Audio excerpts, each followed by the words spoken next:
कहानी की शुरुआत केनिची नाम की एक हार्डकोर गेमर से होती है। वो दिन से रात और सुबह से शाम सिर्फ और सिर्फ गेम को ही खेलता रहता था। वो कुछ ज्यादा ही हार्डकोर गेमर था क्योंकि उसने एक गेम को खत्म करने के चक्कर में अपनी लाइफ के 3 साल बर्बाद कर दिए थे। लेकिन अभी भी वो सेटिस्फाई नहीं हुआ था क्योंकि आज तक उसके लेवल की कोई गेम ही नहीं निकली। वो अपने मन में बोलता है, अरे यार मैं कैसी कैसी बकवास गेम खेल रहा हूँ, मुझे कोई ऐसी गेम चाहिए जो कि काफी ज्यादा हार्ड हो और तकरीबन मुझे उसे कंप्लीट करने में 10 साल तो लग ही जाए। केनिची अब अपने कंप्यूटर पर एक ऐसी गेम को ढूंढना शुरू करता है जो कि कुछ ज्यादा ही हार्ड और एक्सट्रीम हो। लेकिन बहुत समय के बाद ढूंढने के बाद भी उसे ऐसी कोई भी गेम नहीं मिलती।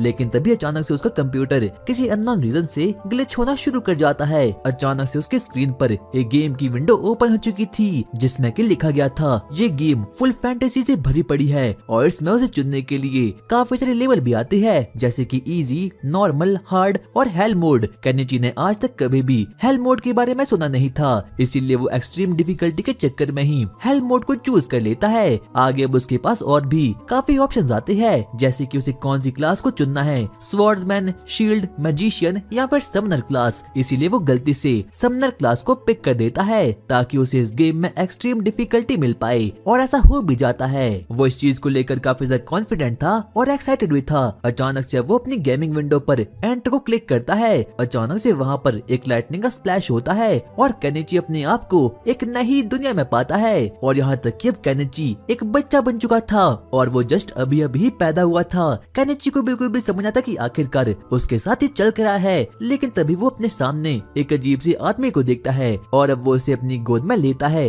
केनिची को पता चलता है कि इस वर्ल्ड में उसका नाम एलन है। लेकिन अब एलन भी इस वर्ल्ड में रीइंकार्नेट होकर काफी ज्यादा खुश था क्योंकि उसकी पुरानी जिंदगी बिल्कुल भी ठीक नहीं थी। वो बस दिन से रात गेम खेला करता था और यहाँ तक कि वो 35 साल का अनमैरिड और घटिया सा आदमी था जो कि सिर्फ और सिर्फ काम करने में अपनी पूरी की पूरी जिंदगी को खराब कर देता था। आगे हम अब एलन को देखते हैं और अब वो फाइनली इस वर्ल्ड में 1 साल का हो चुका था।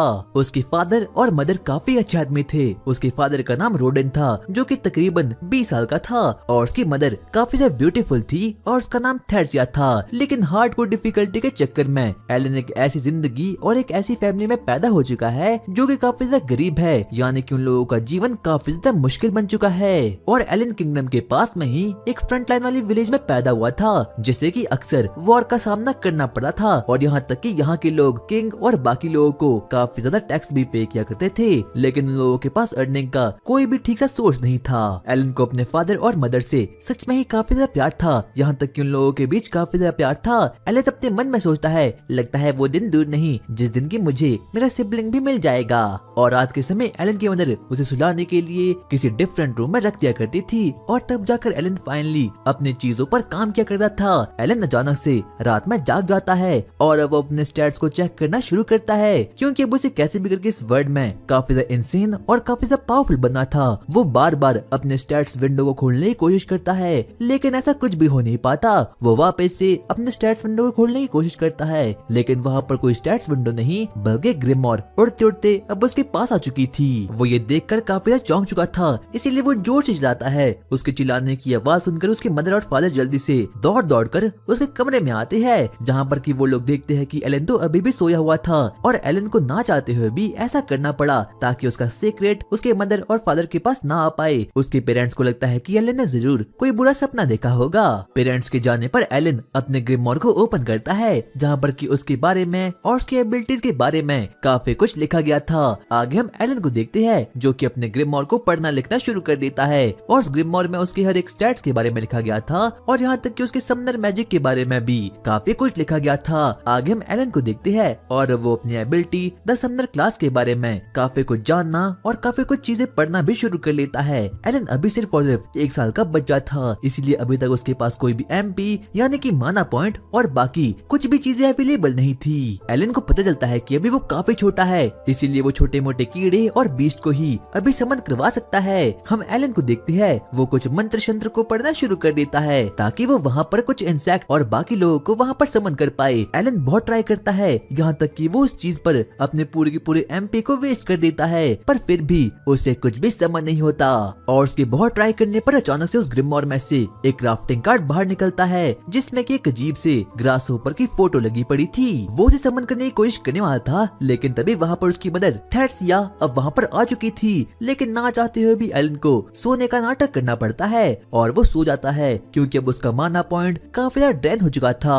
और अगली सुबह एलन उस क्राफ्टिंग कार्ड को वापस से समन करने की ट्राई करता है और उस ग्रिमोर में से अचानक से वो ग्रासहॉपर वहाँ पर समन हो चुका था, जिस चीज को देख कर अब एलन काफी ज्यादा डर चुका था। उसे बिल्कुल भी विश्वास नहीं था कि आखिरकार उसके चेहरे पर इतना बड़ा ग्रासहॉपर कैसे आ चुका है। लेकिन अब वो उस ग्रासहॉपर को देखकर सच में ही काफी ज्यादा एक्साइटमेंट में आ चुका था। वो उसे कुछ ऑर्डर देने की कोशिश करता है लेकिन वो ग्रासहॉपर सिंपली एलन के ऑर्डर्स को रिजेक्ट कर देता है। एलन वापस से उस ग्रिमोर को ओपन करता है ताकि उसे अपने समनिंग मैजिक के बारे में थोड़ी और बहुत जानकारी मिल पाए, लेकिन वहाँ पर ऐसा कुछ भी नहीं होता। आगे अब एलन उसी ग्रिमोर को पढ़ना शुरू करता है। उसे बहुत कुछ नई नई चीजें बदल चुकी थी, जैसे कि उसके फैमिलियर यानी कि जिन लोगों को वो समन करवाता है वो उसे काफी ज्यादा माना पॉइंट, एबिलिटीज पॉइंट, यहाँ तक कि बाकी चीजें भी दे सकती है। लेकिन सबसे पहले उसे अपने फैमिलियर्स को कुछ नाम देना होगा। एलन बहुत सोचता है और अब उस ग्रासहॉपर को नाम देता है डैन का। वो अपने स्टैट्स को चेक करता है और अब उसे पता चलता है कि डैनका को समन करने के बाद अब उसके स्टैट्स में थोड़ा बहुत इंक्रीज तो आ ही चुका था। किससे पहले वो सेलिब्रेट कर पाता, अचानक से उसकी मदर उसके रूम में आ चुकी थी और वो अपने मुंह के सामने डैनका को देख लेती है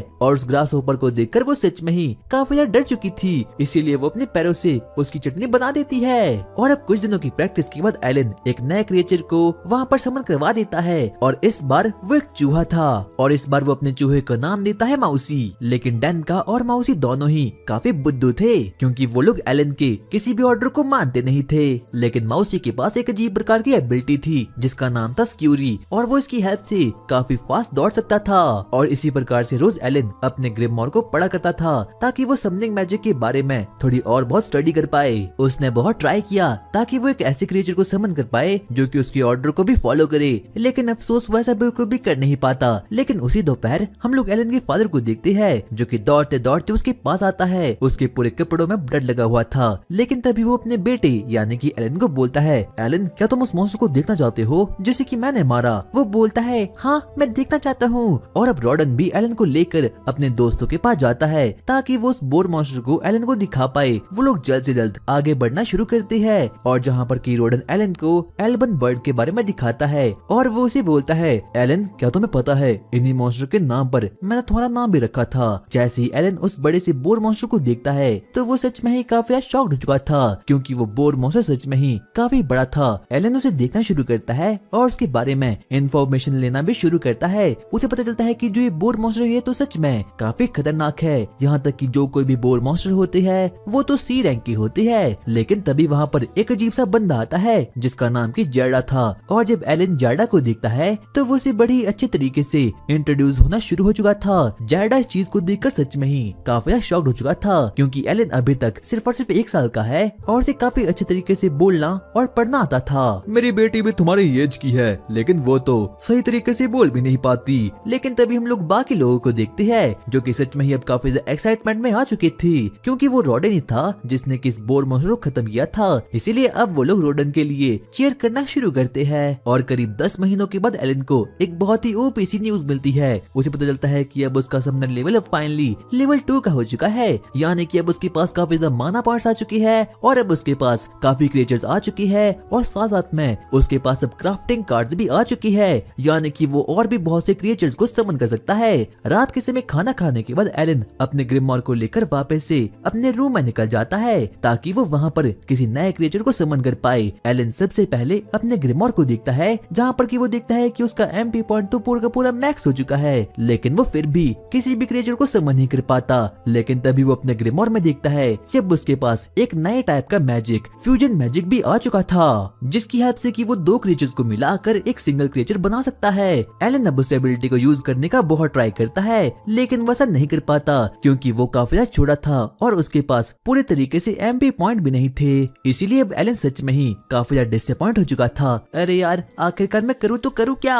कुछ समय के बाद अब एलन फाइनली 3 साल का हो चुका था, यहाँ तक कि अब उसके पास माना पॉइंट्स भी काफी ज्यादा आ चुकी थी। वो अपने ग्रिमोर को ओपन करता है और अब वो एक बार वापस से फ्यूजन मैजिक को ट्राई करने का ट्राई करता है और अब अचानक से उसका फ्यूजन मैजिक कंप्लीट हो चुका था और अब तभी अब वो एक बर्ड को समन करवा देता है। वो उसका नाम रखता है चैपी और चैपी के पास एक अजीब प्रकार की एबिलिटी थी जिसका नाम था वॉइस मिमिक्री, यानी कि वो किसी की भी वॉइस को मिमिक कर सकती थी। ये तो काफी अच्छी एबिलिटी है, मैं इसकी हेल्प से एनिमीज को ट्रैप कर सकता हूँ। और चैपी के साथ साथ ही एलन ने 2 और नए क्रिएचर को वहाँ पर समन कर दिया था। एक मॉपी जो कि बहुत डीप डाउन टनल खोद सकता है, और साथ साथ में एक फ्रॉग भी जिसकी पावर है कि वो काफी ऊंचा ऊंचा जंप कर सकता है। और अब दोपहर के 3 बज चुके थे। इतने में ही एलन की एक लौली दोस्त जिसका नाम की करीना था, अब वो वहाँ पर आ जाती है ताकि वो एलन के साथ वहाँ पर खेल सके, और वो दोनों साथ मिलकर स्वॉर्ड फाइट करना शुरू कर लेती है। करीना की स्वॉर्ड्समैनशिप स्किल सच में ही काफी खतरनाक थी, लेकिन एलन बेचारा कुछ भी नहीं कर पाता और वो उसे हार जाता है। शाम के समय अब एलन के पेरेंट्स उसे लेने के लिए अब वहाँ पर आ चुके थे। एलन को पता चलता है कि जो उसकी मदर है वो प्रेग्नेंट हो चुकी है और अब वो फार्मिंग का कोई भी काम नहीं कर सकती, इसीलिए एलन अपने पेरेंट्स के पास जाता है और वो उन लोगों को बोलता है अब मॉम का पेट काफी बड़ा हो चुका है, इसीलिए मैं आप लोगों की मदद फार्मिंग में करने वाला हूँ। लेकिन तभी उसका फादर जिसका नाम की रॉडन था वो उसे बोलता है नहीं, तुम अभी सिर्फ और सिर्फ एक बच्ची हो, इसीलिए अपने चाइल्डहुड को एंजॉय करो, क्योंकि आगे जाकर तो वैसे भी तुम्हें फार्मिंग करनी है। लेकिन अब कहीं ना कहीं वो इस बात को सुनकर काफी ज्यादा एक्साइटमेंट में आ चुका था, लेकिन अब कहीं ना कहीं एलन को ना चाहते हुए भी अपने पेरेंट्स की बात को मानना ही पड़ता है। और तभी थेरेसिया एलन को बोलती है हम लोगों को तुम्हारी अप्रैल सेरेमनी का काफी ज्यादा वेट होने वाला है। लेकिन एलन को अप्रैल सेरेमनी के बारे में कुछ भी पता नहीं था, लेकिन तभी उसके पेरेंट्स उसे बताते हैं कि इस वर्ल्ड में जब कोई भी बच्चा 5 साल का होता है तो उस पर एक सेरेमनी करवाई जाती है, जिससे कि सभी लोगों को उसके टैलेंट के बारे में पता चलता है। और अब उन लोगों को एलन पर पूरा विश्वास है कि एलन एक दिन जरूर उन लोगों को अमीर बनाकर रहेगा। और अब विंटर्स भी आ चुके थे, लेकिन एलन तो वही अपने ग्रिममॉर के साथ खेल रहा था। लेकिन तभी अचानक से अब उसकी मदर भी अब वहाँ पर आ चुकी थी। एलन जल्दी के चक्कर में डैनका को छिपा नहीं पाता, इसीलिए अब उसकी मदर डैनका को देखकर सच में ही काफी घबरा चुकी थी और वो जमीन पर गिर जाती है। लेकिन तभी दौड़ते दौड़ते रॉडन भी अब वहाँ पर आता है और अब करीना भी वहीं पर थी। और अब रॉडन को इस बात का एहसास हो चुका था कि बेबी कभी भी बाहर आ सकता है, इसीलिए वो करीना को बोलता है जल्दी से जाओ और अपनी मदर को बुला कर लाओ। और अब थोड़ी देर के बाद ही जैरेड और उसकी वाइफ मैटिल्डा भी अब वहाँ पर आ चुकी थी। लेकिन तभी मैटिल्डा उस रूम से हर एक लड़के को बाहर निकाल देती है, क्योंकि उन लोगों को थोड़ा बहुत फ्री स्पेस चाहिए था। सुबह होती है और उन लोगों को रोने की आवाज आती है और अब एलन को पता चुका था कि इस वर्ल्ड में अब उसका छोटा भाई भी आ चुका है और रॉडन उसे नाम देता है मार्श। एलन को रियलाइज होता है कि दुनिया सच में ही उसे काफी अच्छी लग रही है और अब उसका एक ही मकसद है कि उसे अपनी नई फैमिली को एक अच्छी लाइफ देनी है और उन लोगों को अमीर बनाना है। पर उसे ये नहीं पता कि इतना सब कुछ वो आखिरकार कैसे अचीव करेगा। कुछ सालों के बाद अब एलन फाइनली 5 साल का हो चुका था, इसीलिए वो अपने फादर यानी कि रॉडन के साथ अप्रैल सेरेमनी की ओर आगे बढ़ना शुरू कर देती है। वो लोग साथ मिलकर वहाँ पर जाना शुरू करते हैं और आज का ही वो दिन होने वाला है जिस दिन की एलन और उसकी फैमिली को पता चलने वाला है कि एलन के पास एक समनर क्लास है जिससे कि वो काफी टाइप के मैजिक को समन कर सकता है। आगे हम रॉडन को देखते हैं और वो एलन से उसे सेरेमनी के बारे में बातचीत करना शुरू करता है। वो उसे बोलता है एलन, क्या तुम्हें पता है अगर तुम्हारे पास कोई भी टैलेंट होगा तो वो अप्रैल सेरेमनी से हम लोगों को पता चल जाएगा और हो सकता है कि जिसके कारण से हम थोड़े बहुत अमीर भी बन जाए, लेकिन वहाँ जाकर हम लोगों को काफी बच्चे मिलने वाले हैं क्योंकि तुम्हारे लेवल पर कंपटीशन काफी ज्यादा है। आगे हम देखते हैं कि अब वो लोग आगे आगे बढ़ना शुरू करते हैं ताकि वो लोग जल्द से जल्द अप्रैल सेरेमनी तक आगे बढ़ जाए। वो लोग आगे बढ़ रहे थे, लेकिन तभी उन लोगों को वहाँ पर कैरिन और उसके फादर जैरेड भी वहाँ पर मिल जाते हैं। एलन इस चीज को देखकर सच में ही काफी ज्यादा एक्साइटमेंट में आ चुका था क्योंकि सिर्फ और सिर्फ कैरिन ही इस वर्ल्ड में उसकी एक लौती दोस्त थी। आगे जाकर अब वो लोग फाइनली सिटी तक पहुंच चुके थे। अब एलन भी अपने फादर और कैरिन के साथ अब सिटी में आ चुका था जहाँ पर कि वो लोग बाकी बच्चों को भी देखते हैं। एलन को एहसास होता है कि वो लोग तो सच में ही काफी ज्यादा गरीब थे क्योंकि वहाँ पर जो कोई भी बच्चे होते हैं उन लोगों ने काफी अच्छी अच्छी क्लॉथिंग पहने होते हैं, सिवाय एलन और बाकी लोगों के। वो लोग उन लोगों को लो क्लास यानी कि सर्फ कहा करते थे। आगे अब वो लोग आगे बढ़ते हैं ताकि वो लोग जल्द से जल्द चर्च तक पहुँच पाए जहाँ पर कि उन लोगों की अप्रैल सेरेमनी होने वाली है। और बाकी के कॉमनर लोग तो उन लोगों को बड़ी घूर घूर कर देख रहे थे क्योंकि वो लोग ऐसा बिल्कुल भी नहीं चाहते थे कि लो क्लास बच्चे यानी कि सर्फ्स आगे बढ़ जाए। आगे अब हम लोगों ने बच्चों को देखती है और अब वो लोग फाइनली चर्च तक तो पहुंच ही चुके थे। लेकिन तभी वहाँ पर कुछ चर्च के लोग अब वहाँ पर आते हैं। वो लोग उनका स्वागत करते हैं और वो उन लोगों को बोलते हैं आज हम लोग गॉड ऑफ क्रिएशन एलेमी की हेल्प से आपके बच्चों के टैलेंट का पता लगाने वाले हैं। सभी लोग इस बात को सुनकर सुनकर सच में ही काफी एक्साइटमेंट में आ चुके थे।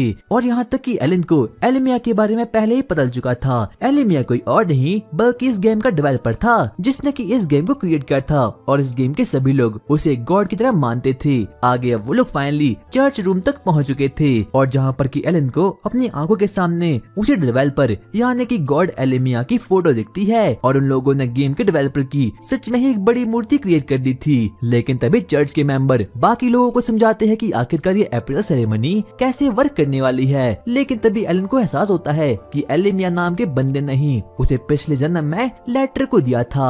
आगे वो लोग अपने अपने बच्चों की अप्रैल सेरेमनी को चालू कर देती है। सबसे पहले वहाँ पर चर्च का एक बंदा आता है और वो उन लोगों को बोलता है हम सबसे पहले एक एक करके हर बच्चे को यहाँ पर लाएंगे और उसे अपने मैजिकल एट्रीब्यूट्स और बाकी चीजें इस क्रिस्टल बॉल को टच करने पर पता चल जाएगी। हम सबसे पहले पुलेमस नाम के एक बच्चे को देखते हैं जो कि इस विलेज के चीफ का बेटा था। वो आगे बढ़ता है और वो सच में ही काफी डरा हुआ था। लेकिन तभी वो अपने हाथ को उस क्रिस्टल बॉल पर रख देता है और अचानक से वो क्रिस्टल बॉल ग्लो करना शुरू कर देता है। बाद में जाकर चर्च के मेंबर पुलेमस के फादर को बताते हैं आपके बेटे में मर्चेंट होने का टैलेंट है। और पुलेमस के फादर तो इस बात को सुनकर सच में ही काफी ज्यादा एक्साइटमेंट में आ चुके थे क्योंकि किसी बच्चे के पास भी टैलेंट होना काफी रेयर बात होती है।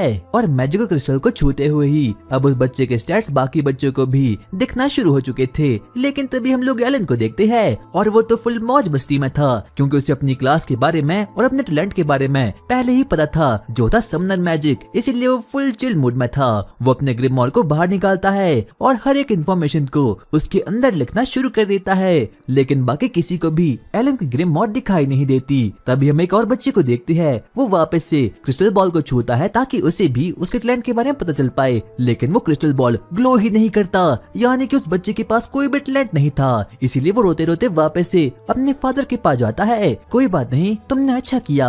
अगली बारी अब डोरा नाम के एक बच्चे की आती है। वो आगे बढ़ता है और उस मैजिकल बॉल को छूता है। अचानक से उसके स्टैट्स भी अब बाकी लोगों के सामने दिखना शुरू हो चुके थे और दरअसल उसके पास एक एक्स मैन का टैलेंट था यानी कि वो बहुत ही अच्छी खासी एक्स को चला सकता है। और ये पहली बार था कि जब किसी का मैजिकल एट्रीब्यूट और मैजिकल स्टैट्स ए रैंक का था, जिससे कि सभी के सभी लोग इस बात को देखकर ही सच में ही काफी ज्यादा एक्साइटमेंट में आ चुके थे। और यहाँ तक कि डोरा के फादर भी उस पर काफी ज्यादा प्राउड महसूस करते हैं। और अब धीरे धीरे करके सभी बच्चों को उनके मैजिकल टैलेंट्स और बाकी चीजें पता चलना भी शुरू हो चुकी थी और सभी बच्चे इस चीज को देखकर काफी ज्यादा खुश हो चुके थे।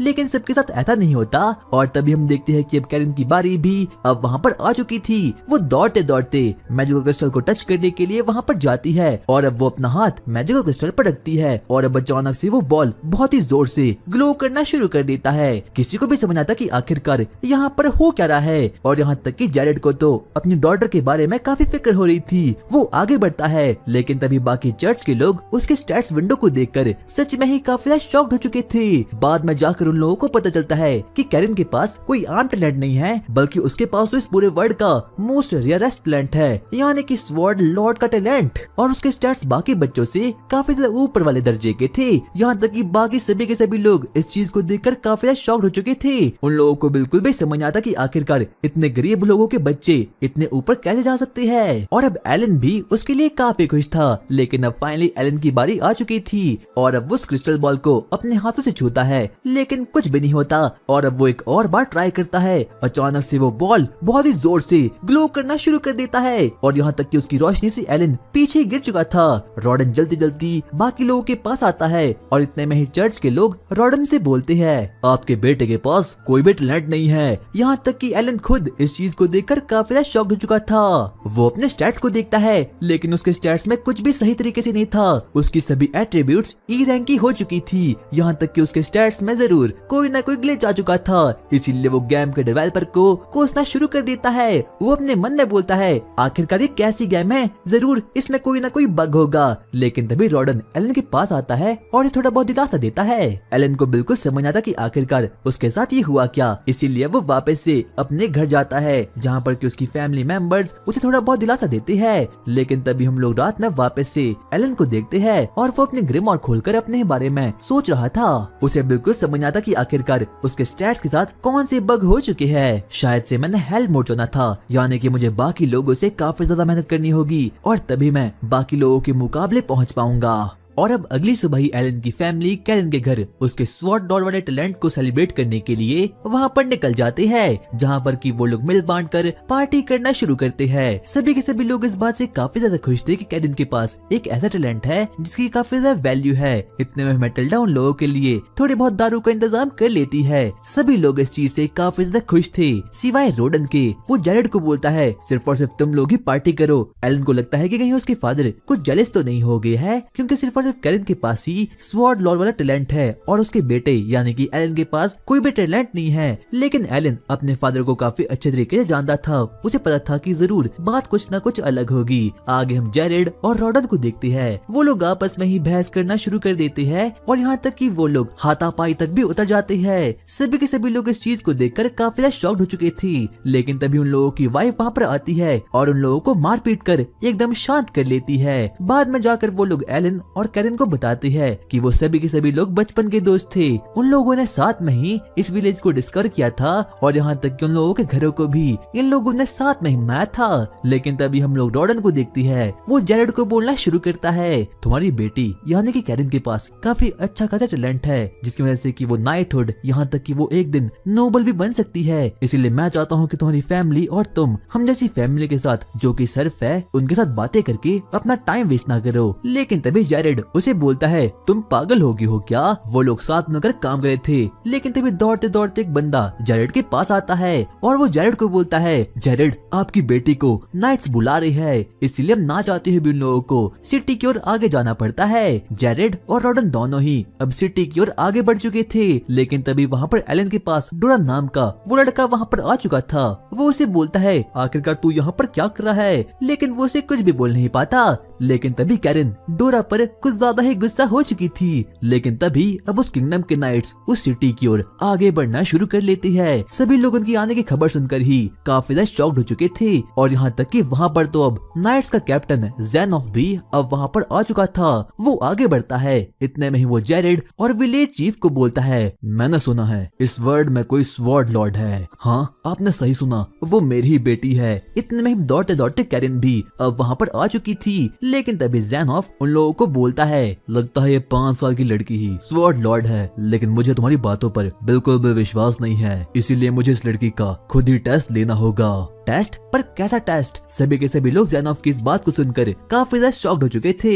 उन लोगों को समझ आता कि आखिरकार नाइट का कैप्टन ज़ैनोफ किस टेस्ट के बारे में बात कर रहा है। लेकिन तभी ज़ैनोफ उन लोगों को वापस से बोलता है मुझे इस लड़की पर और तुम लोगों पर बिल्कुल भी विश्वास नहीं है, इसीलिए मैं चाहता हूँ कि इस लड़की को मेरे एक आदमी से 1v1 ड्यूल करना होगा। लेकिन जेरेड और बाकी लोग इस बात को सुनकर काफी ज्यादा गुस्से में आ चुके थे, क्योंकि कैरन तो भी सिर्फ और सिर्फ 5 ही साल की थी और ज़ैनोफ उन लोगों को 1v1 ड्यूल करने के लिए बोल रहा है, और वो भी वाइस कमांडर लैब्रेंट के साथ, जिसके पास की काफी ज्यादा ऑसम तरीके की पावर होती है। लेकिन अब उन लोगों के पास कोई भी डिफरेंट ऑप्शन नहीं था, इसीलिए ना चाहते हुए भी कैरन को उससे 1v1 ड्यूल करना ही पड़ता है। अब वाइस कमांडर लैब्रेंट आगे बढ़ता है। इतने में ही कैरन भी अब पीछे से वहाँ पर आ जाती है। वो लोग एक दूसरे के साथ ड्यूल करना शुरू कर देते हैं। लेकिन वाइस कमांडर लैब्रेंट को तो कुछ भी दिक्कत का सामना नहीं करना पड़ता। हम वापस से कैरन को देखते हैं, वो एक के बाद एक करके अब उस पर वार करना शुरू कर देती है। लेकिन तभी लैब्रेंट उन लोगों के मैच में चीटिंग कर देता है। वो अचानक से कैरन को एक जोरदार लात मारकर उसे पीछे की ओर फेंक देता है। जेरेड और एलन इस बात से काफी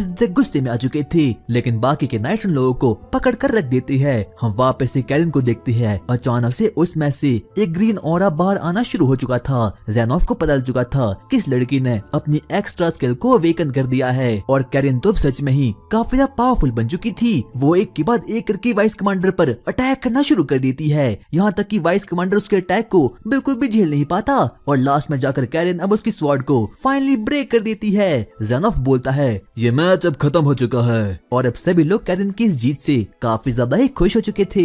ज़ैनोफ जेरेड के पास जाता है और वो उसे बोलता है मुझे माफ करना, मैंने तुम्हारी बेटी पर डाउट किया, लेकिन मैं इस बच्ची के फ्यूचर के बारे में तुमसे कुछ डिस्कस करना चाहता हूँ। अगर तुम्हें मुझ पर विश्वास नहीं है तो तुम अपने दोस्तों को भी लेकर आ सकते हो। शाम के समय वो लोग विलेज चीफ के घर पर मिलते हैं, जहाँ पर कि ज़ेनोफ सबसे पहले अपने आप को इंट्रोड्यूस करते हुए बताता है कि उसे यहाँ पर उसके मास्टर ने भेजा गया था ताकि वो पता कर पाए कि वहाँ पर कोई स्वॉर्ड लॉर्ड भी है या फिर नहीं है। और अब उसे इस बात की पूरी नॉलेज मिल चुकी है। वो विलेज चीफ से बोलता है, तुम्हारे विलेज में स्वॉर्ड लॉर्ड ने जन्म लिया है, इसीलिए मैं चाहता हूँ कि तुम अपने विलेज का नाम चेंज करके कैरन विलेज कर लो। और जेरेड और बाकी लोग तो इस बात को सुनकर सही में काफी ज्यादा हैरान हो चुके थे। ज़ेनोफ उन लोगों को बताता है कि 3 साल पहले एक बच्चा जिसके पास की सेम टैलेंट था, यानी कि स्वॉर्ड लॉर्ड वाला, उसने भी रॉयल फैमिली की देखभाल की, लेकिन वो अपने कामों में सफल नहीं हो पाया। इसीलिए नाइट्स ने उसको रीअप्रेज किया, जहाँ पर कि उन लोगों को पता चला कि वो कोई स्वॉर्ड लॉर्ड नहीं था बल्कि एक आम सा स्वॉर्ड्समैन था। इसीलिए उसी दिन के बाद से नाइट्स ने फैसला किया था कि जो कोई भी स्वॉर्ड लॉर्ड होगा, नाइट्स उसे अपना ही एक टेस्ट देगी। ज़ेनोफ जेरेड को बोलता है, जब कैरन 12 साल की हो जाएगी तो उसे मैजिकल एकेडमी में जाना होगा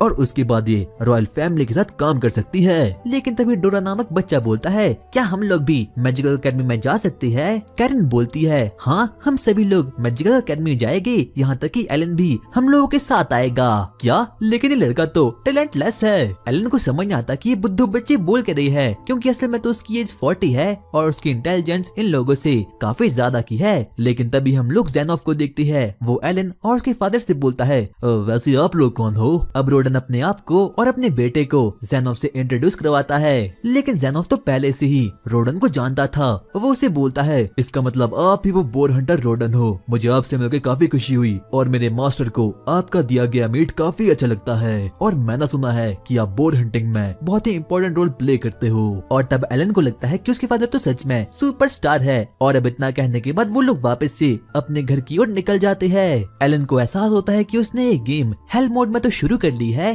पर अब उसे कैसे भी करके इस गेम को कंप्लीट करना ही होगा। और अब कुछ सालों के बाद फाइनली एलन के समन स्किल का मैजिक अब फाइनली लेवल अप हो चुका था, जिसे देखकर कि अब एलन सच में ही काफी ज्यादा शॉक्ड हो चुका था।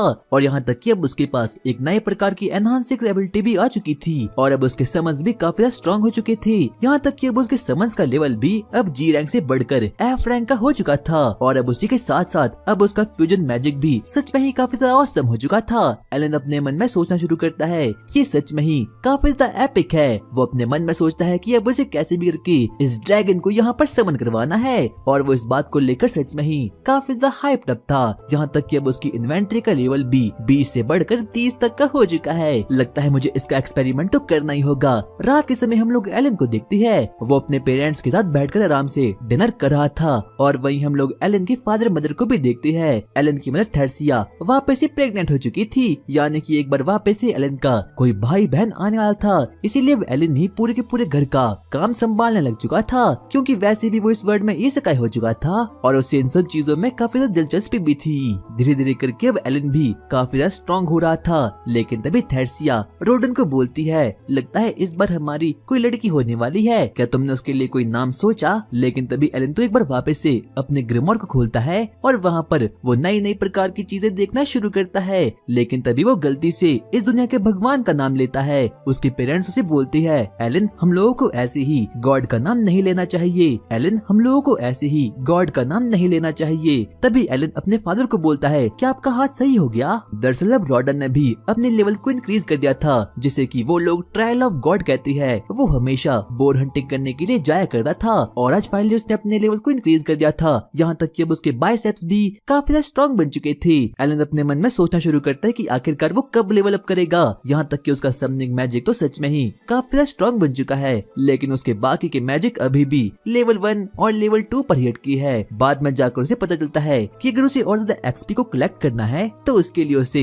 मॉन्स्टर्स हंटिंग पर जाना होगा। लेकिन वो एक शेरिफ है, यानी कि वो काफी ज्यादा पुअर है, इसीलिए वो पुअर होने के नाते विलेज से बाहर नहीं जा सकता और ना ही तो वो मॉन्स्टर हंटिंग कर सकता है। इसीलिए वो अपने फादर को बोलता है, फादर प्लीज क्या मैं आपके साथ मॉन्स्टर हंटिंग करने के लिए जा सकता हूँ? लेकिन तभी रॉडन उसे बोलता है, नहीं तुम नहीं जा सकते, ये कोई गेम नहीं है। सभी लोगों के सो जाने के बाद रात के समय एलन अपने ग्रिमोर को ओपन करता है, जहाँ पर कि वो देखता है कि उसे तो गेम के डेवलपर की ओर से एक चिट्ठी आई थी, क्योंकि उसने पहले ही उनके ग्लिच को लेकर उन लोगों को काफी मैसेज कर रखे थे। अब एलन उसी मैसेज को पढ़ना शुरू करता है, जहाँ पर कि लिखा गया था कि अब वो ग्लिच फाइनली रिकवर हो चुका है। यहाँ तक कि अब तो एलन के स्टैट्स और बाकी चीजें काफी ज्यादा एनहांस हो चुकी थी। उसका माना पॉइंट एस रैंक तक पहुँच चुका था और यहाँ तक कि उसकी इंटेलिजेंसी की लेवल भी एस रैंक तक की पहुँच चुकी चुकी थी और अब उसके बाकी के स्टैट्स भी ए रैंक और सी रैंक तक के पहुंच चुके थे। यहाँ तक कि अब उसके पास एक नई प्रकार की एबिलिटी आ चुकी थी, यानी कि एन्चेंटिंग एबिलिटी। वो अपने समन्स को अब बफ भी कर सकता है, यानी कि अब वो अपने समन्स के पावर लेवल और बाकी चीजों को भी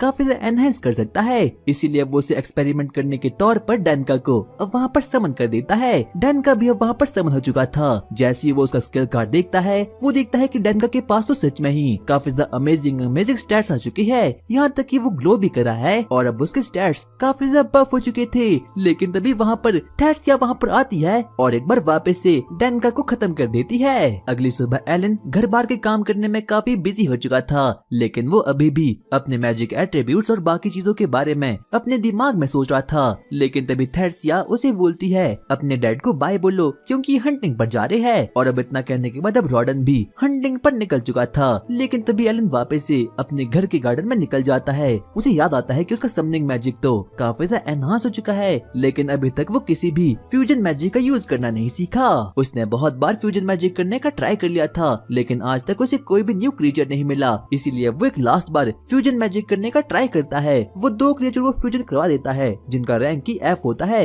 और तभी अचानक से उसका फ्यूजन मैजिक काम कर जाता है। उसे एक न्यू कार्ड मिलता है और वो देखता है कि उस क्रिएचर का लेवल भी F है, लेकिन वो सिर्फ और सिर्फ एक ग्रास थी, जिसे देख कर के अब एलन थोड़ा बहुत डिसअपॉइंट तो हो चुका था। क्या एक घास? लेकिन तभी वो उस ग्रास के स्टैट्स को चेक करता है, जिसे कि बाद में जाकर उसे पता चलता है कि उसका लेवल और स्टैट तो सच में ही काफी बफ हो चुका है, जिसे देख कर के अब एलन काफी ज्यादा खुश हो चुका था। इसीलिए वो उस ग्रास को अपने सामने समन करवा देता है और वो ग्रास भी अब वहाँ पर बनकर रेडी हो चुकी थी। लेकिन वो ग्रास कम एक सेब ज्यादा लग रहा था और अब एलन भी इस चीज को देखकर काफी ज्यादा शॉक्ड हो चुका था। अच्छा, तो मुझे लगता है मुझे सबसे पहले तुम्हें नाम देना होगा। तुम एक सेब के जैसे दिखते हो, इसीलिए मैं तुम्हें नाम दूंगा एरोमा।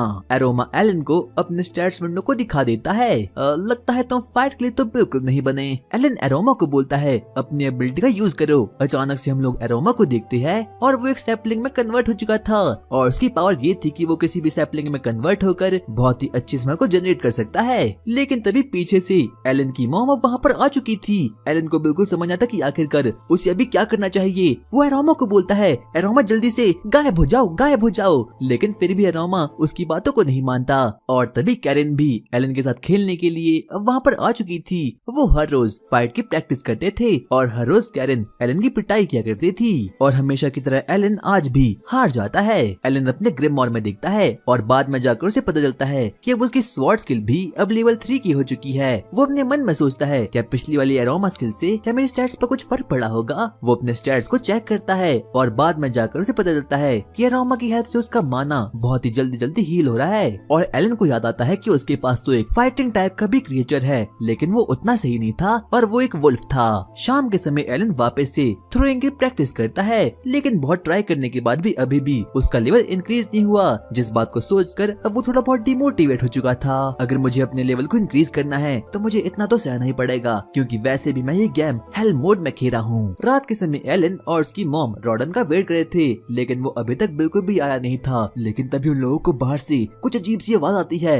वो दौड़ते दौड़ते बाहर जाते हैं, जहाँ पर कि वो लोग देखते हैं कि जेरेड और बाकी लोगों ने रॉडन को अपने कंधों पर लाया है। वो लोग देखते हैं कि रॉडन तो सही में काफी ज्यादा जख्मी हो चुका है। बाद में जाकर जेरेड उन लोगों को बताता है कि एक बोर मॉन्स्टर ने इसकी ये हालत करी हुई है और अब रॉडन सही में काफी ज्यादा जख्मी हो चुका था, यहाँ तक कि वो इस कंडीशन में बिल्कुल भी नहीं था कि वो बाहर चलकर जा पाए। जेरेड उन लोगों को बताता है हमें फॉरेस्ट में म्यूल फ्लावर मिल गया था, जिसकी हेल्प से कि हम इसे हील कर पाए। दरअसल वो फ्लावर सच में ही काफी रेयर होता है, जिससे कि वो किन्हीं लोगों को भी हील कर सकते हैं। लेकिन तभी रॉडन के दोस्त और बाकी लोग बोलना शुरू करते हैं ये सब कुछ उन कॉमनर्स की गलती है। और अब इतना कहने के बाद अब वो सभी लोग वहाँ से निकल जाते हैं। लेकिन तभी जेरेड एलन के पास जाता है और वो लोगों को पूरी की पूरी बात बता देता है कि आखिरकार वहाँ पर हुआ क्या था। अगर वो कॉमनर लोग हमारे साथ नहीं आते तो रॉडन और मैं उस बोर को खत्म कर लेते। जेरेड अंकल, आखिरकार आप क्या बोलना चाहते हो? इस विलेज के चीफ ने हम लोगों को मिशन दिया था कि हम लोगों को अपनी बोर हंटिंग पर कुछ कॉमनर्स को भी वहाँ पर ले जाना है, ताकि वो लोग हमारी हंटिंग का मजा ले पाए। लेकिन वो कॉमनर काफी ज्यादा घटिया से होते हैं, उन लोगों के पास कोई भी पावर नहीं थी। हम लोग आराम से अपना हंट करे थे, लेकिन तभी उस पागल बोर ने इन कॉमनर्स पर अटैक कर दिया और रॉडन उन लोगों को बचाने के चक्कर में काफी जख्मी हो गया। और जब से ज़ेनॉफ ने रॉडन की तारीफ करी थी, तब से सभी के सभी कॉमनर लोग रॉडन से काफी जल रहे थे और रॉडन रॉडन और उसके साथियों को चीफ टन के कहने पर ये काम करना पड़ा। जैरेड उन लोगों को बताता है कि आखिरकार वहाँ पर हुआ क्या था। हंट से पहले जब वो लोग प्रैक्टिस कर रहे थे तो कॉमनर लोग उन लोगों को बिल्कुल भी सीरियसली ले नहीं रहे थे और ना ही तो वो लोग प्रैक्टिस कर रहे थे। और हंट के दौरान जब उस बोर मॉन्स्टर ने उन लोगों पर अटैक कर दिया तो वो लोग बीच मिशन को छोड़कर ही वहाँ से चले गए और इसे ना जाते हुए भी रॉडन को उन लोगों को प्रोटेक्ट करने के लिए वहाँ पर आना पड़ा, जिसके कारण की रॉडन काफी ज्यादा इंजर्ड हो चुका था। जैरेड उन लोगों को बोलता है तुम लोगों को उसके लिए स्ट्रॉन्ग बनकर रहना होगा। अब एलन अपने मन में सोचना शुरू करता है, आखिरकार मैं ये क्या कर रहा हूँ, मैं एक हार्डकोर गेमर हूँ, लेकिन ये मेरे मदर, फादर और यहाँ तक कि मेरे भाई के लिए कोई गेम नहीं है बल्कि ये उनकी जिंदगी है। वो अपनी जिंदगी में काफी मेहनत करे है और मैं सिर्फ और सिर्फ इसे गेम की तरह निभा रहा हूँ। लगता है मुझे भी अब कुछ ना कुछ तो करना ही होगा। और अब एलन भी पूरी तरीके से मोटिवेट हो चुका था। वो अपने पेरेंट्स को बोलता है अब से मैं पूरा का पूरा घर का काम संभालने वाला हूँ, जिससे कि अब उसके पेरेंट्स भी सच में ही काफी शॉक्ड हो चुके थे। आगे हम एलन को देखते हैं, वो सुबह सुबह ही कुएं के पास जाता है ताकि वो अपने घर वालों की और अपने पेरेंट्स की थोड़ी बहुत मदद कर पाए। और अब वो वहाँ से वाटर को कैरी करना शुरू करता है। सभी लोग उसकी पावर को देखकर सच में ही काफी ज्यादा शॉक्ड हो चुके थे और किसी को भी विश्वास नहीं था कि एक छोटे बच्चे के पास इतनी पावर भी हो सकती है। आगे वो गार्डन में जाता है ताकि वो अपनी फैमिली के लिए और अपने लिए विंटर के लिए खाने को कलेक्ट कर सके। वो जैरेड के पास जाता है जहाँ पर कि जैरेड उसे पोटैटो को हार्वेस्ट करना सिखाता है। वो एक के बाद एक करके बहुत सारे पोटैटोस को अब वहाँ पर हार्वेस्ट कर लेता है, लेकिन इतनी हार्वेस्टिंग अभी तक उसकी फैमिली के लिए काफी नहीं थी। इतने में हम लोग चीफ और बाकी लोगों को देखते हैं जो कि रॉडन से अपॉलॉजी के लिए अब वहाँ पर आ चुके थे। चीफ रॉडन से मिलता है और वो उसे बोलता है मुझे माफ करना रॉडन, मुझे पता नहीं था कि ऐसा कुछ हो जाएगा। यही वो आदमी था जो कि तुम्हारी टीम को छोड़कर चले गया था। मुझे माफ कर दीजिए, मैं काफी ज्यादा डर चुका था। कोई बात नहीं, अगली बार ऐसा मत करना। और अब रॉडन के बाकी दोस्त भी अब वहाँ पर आ चुके थे। वो लोग रॉडन को बोलते हैं रॉडन आ जाओ, हम लोग वापस से बॉल हंटिंग में जाते हैं। और अब एलन को भी एहसास हो चुका था कि वो बड़ा तो हो ही चुका है, इसीलिए अब उसे अपनी फैमिली के लिए बहुत कुछ करना होगा। वो एक खाली मैदान में जाता है और वहाँ की पूरी घास को काट कर रख देता है। आगे वो अपने ग्रिमोर को निकालता है और अपने समनिंग मैजिक का यूज करके वहाँ पर कुछ फ्रॉग्स को अब वहाँ पर समन कर देता है। अब उसका समनिंग मैजिक भी थोड़ा बहुत इंक्रीज तो हो ही चुका था। वो तकरीबन 50 फ्रॉग को समन कर देता है ताकि वो यहाँ पर किसी बड़े क्रिएचर को ला पाए और उसे मारकर उसकी मीट को कलेक्ट कर पाए, ताकि उन लोगों के पास विंटर के लिए कुछ खाना कलेक्ट हो जाए। अब एलन के फ्रॉग भी रेबिट करना शुरू करते हैं। वो अपनी पावर का यूज करते हैं ताकि वो लोग यहाँ पर किसी क्रिएचर को ला पाए और एलन उसे मारकर उसकी मीट को कलेक्ट कर पाए। लेकिन बहुत समय की इंतजारी के बाद भी अब वहाँ पर कुछ नहीं होता। लेकिन तभी एलन को दूर आसमान में एक उड़ता हुआ पंछी दिखाई देता है, जिसे देख करके वो सच में ही काफी ज्यादा खुश हो चुका था। वो पंछी वहाँ पर आता है और ये कोई और नहीं बल्कि एल्बा हेरॉन था, जो कि एक बी रैंक का मॉन्स्टर होता है। एलन को बिल्कुल भी विश्वास नहीं होता कि कोई इतना स्ट्रॉन्ग मॉन्स्टर भी अब यहाँ पर आ चुका था। वो बर्ड एक के बाद एक करके एलन के समन्स को मारना शुरू कर देता है। इतने में ही हम लोग एलन को देखते हैं और वो देखता है कि अब उसकी स्किल्स काफी ज्यादा एनहांस हो चुकी है और वो उस बर्ड को मारने के लिए आगे बढ़ जाता है। लेकिन एल्बा हेरॉन उसे एक चांटे में दूर फेंक लेता है। एलन यहीं पर नहीं रुकता, इसीलिए वो अपने वुल्फ को भी वहाँ पर समन करवा देता है। लेकिन वो बर्ड सच में ही काफी ज्यादा स्ट्रॉन्ग था। वो एक के बाद एक करके सभी वुल्फ्स को खत्म कर देता है और अब एलन के पास कोई भी चारा नहीं था और वो बर्ड एलन को जोर जोर से मारना शुरू करता है। अब एलन काफी ज्यादा वीक हो चुका था क्योंकि जिस किसी भी प्राणी को उसने समन किया था उस एल्बा हेरॉन ने उन सभी के सभी लोगों को मार दिया था। लगता है यही समनर्स का ड्रॉबैक होता है। और तभी वो बर्ड एलन को खत्म करने के लिए आगे बढ़ जाता है। क्या मेरी इस जर्नी यहीं पर खत्म होने वाली है? और अब एलन भी उस एल्बा हेरॉन से काफी डर चुका था क्योंकि एल्बा हेरॉन भाई सच में ही काफी पावरफुल था। वो एलन पर अटैक करने लगता है और अब एलन इस मैच को हारने वाला था। लेकिन तभी उसे आइडिया आता है और वो अपने समनिंग मैजिक का यूज करके कुछ सकर्स को वहाँ पर समन कर देता है। वो जैसे एल्बा हेरॉन को देखती है वो उस पर अटैक कर देती है और अब उसके ब्लड को और बाकी चीजों को सक करना शुरू कर देते हैं। मौका देखते ही अब एलन एक बार वापस से अपने डॉग्स को भी उस एल्बा हेरॉन पर समन करवा देता है। उसके डॉग्स अब एल्बा हेरॉन पर अटैक कर देते हैं और अब मौका देखती एलन खुद भी अब उस एल्बा हेरॉन पर अटैक कर देता है। वो अपनी स्वॉर्ड से उस पर अटैक कर देता है, जिससे कि अब लास्ट में जाकर अब फाइनली वो एल्बा हेरॉन वहाँ पर खत्म हो चुका था। जिस चीज को देखकर कि एलन सच में ही काफी ज्यादा खुश हो चुका था। बाद में जाकर अब सिस्टम अनाउंस करता है कि उसने एक एल्बा हेरॉन को खत्म कर दिया है, इसीलिए अब उसे 100 एक्सपी मिल जाता है। ये तो काफी इंटरेस्टिंग है। और अब एल्बा हेरॉन को मारने के बाद एलन उसके मीट को अपने घर ले जाता है, जहाँ पर की सभी विलेजर इस चीज को देखकर सच में ही काफी ज्यादा शॉक्ड हो चुके थे। यहाँ तक कि जेरेड, रॉडेन और बाकी लोगों को बिल्कुल भी विश्वास नहीं होता कि इतने छोटे से बच्चे इतने बड़े मॉन्स्टर को खत्म कर दिया है, क्योंकि जो कोई भी एल्बा हेरॉन होते हैं वो रैंक डी के मॉन्स्टर होते हैं, जो कि सच में काफी ज्यादा शक्तिशाली होते हैं। लेकिन तभी अब कैरन भी एलन के पास आ चुकी थी और रॉडेन को तो अपनी आंखों पर बिल्कुल भी विश्वास नहीं होता। वो एलन को बोलता है, क्या तुमने सच में इसे लड़ाई करके इसे मारा है? लेकिन एलन बिल्कुल नहीं चाहता था कि उसका सीक्रेट बाकी लोगों को पता चले, इसीलिए वो अपने फादर को बोलता है, अरे नहीं, बस ये एल्बा हेरॉन मुझे बैठा हुआ दिख गया और मैंने पीछे से इसकी गुद्दी पकड़ के इसे खत्म कर दिया। और अब जेरेड भी उस एल्बा हेरॉन को देखकर काफी ज्यादा शॉक्ड हो चुका था। वो उस बच्चे को बोलता है, तू तो सही में काफी ताकतवर है। लेकिन जेरेड नोटिस करता है कि एल्बा हेरॉन की बॉडी पर कुछ काटने के निशान भी है। लेकिन एलन उसे बोलता है, लगता है फाइट करते वक्त ये खुद ही हो गया। जेरेड काफी ज्यादा शॉक्ड हो चुका था। वो लोग आपस में बात कर ही रहे थे, लेकिन तभी एलन को जेरेड के सर के पीछे एक अजीब सी चोट का निशान दिखाई देता है। और अब कहीं न कहीं उसे पता चल चुका था कि जो कैरन है वो काफी ज्यादा स्ट्रॉन्ग बन चुकी है। आगे अब जेरेड और एलन उस एल्बा हेरॉन का ब्लड निकालने के लिए वहाँ पर निकल जाते हैं। और जहाँ पर कि जेरेड एल्बा हेरॉन के बारे में एलन को बताना शुरू करता है। वो उसे बताता है कि इन एल्बा हेरॉन का वेट तकरीबन 60 किलो का होता है, लेकिन जैसे इन लोगों में से ब्लड निकल जाता है, इनका वेट 60 से घटकर 20 का रह जाता है। और इन लोगों को इसके मीट के ऊपर, यहाँ तक कि मैजिकल स्टोन के ऊपर भी बैरन को 60% का टैक्स भी देना होगा। जिस चीज को देखकर कि एलन सच में ही काफी शॉक्ड हो चुका था, क्योंकि उन लोगों का विलेज काफी ज्यादा पुअर था, लेकिन फिर भी बैरन लोगों से 60% का टैक्स वसूल किया करता था।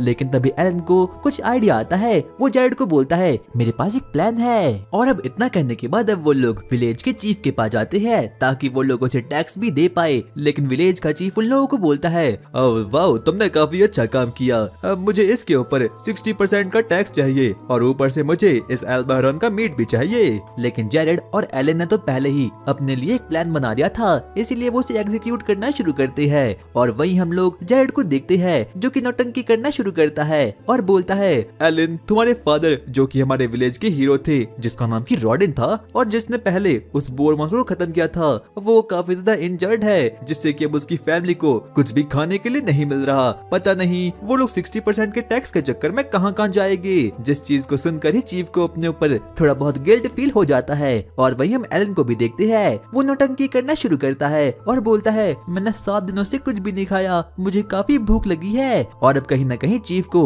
उन लोगों पर दया आ चुकी थी, इसीलिए उन लोगों से सिर्फ और सिर्फ थोड़ा सा ही टैक्स ले लेता है। आगे जाकर अब एलन चीफ से बोलता है, अगर हम लोग आगे शिकार करेंगे तो भी आप लोग हमसे कम ही टैक्स लोगे ना? और चीफ तो इस बात को सुनकर काफी दंग रह चुका था।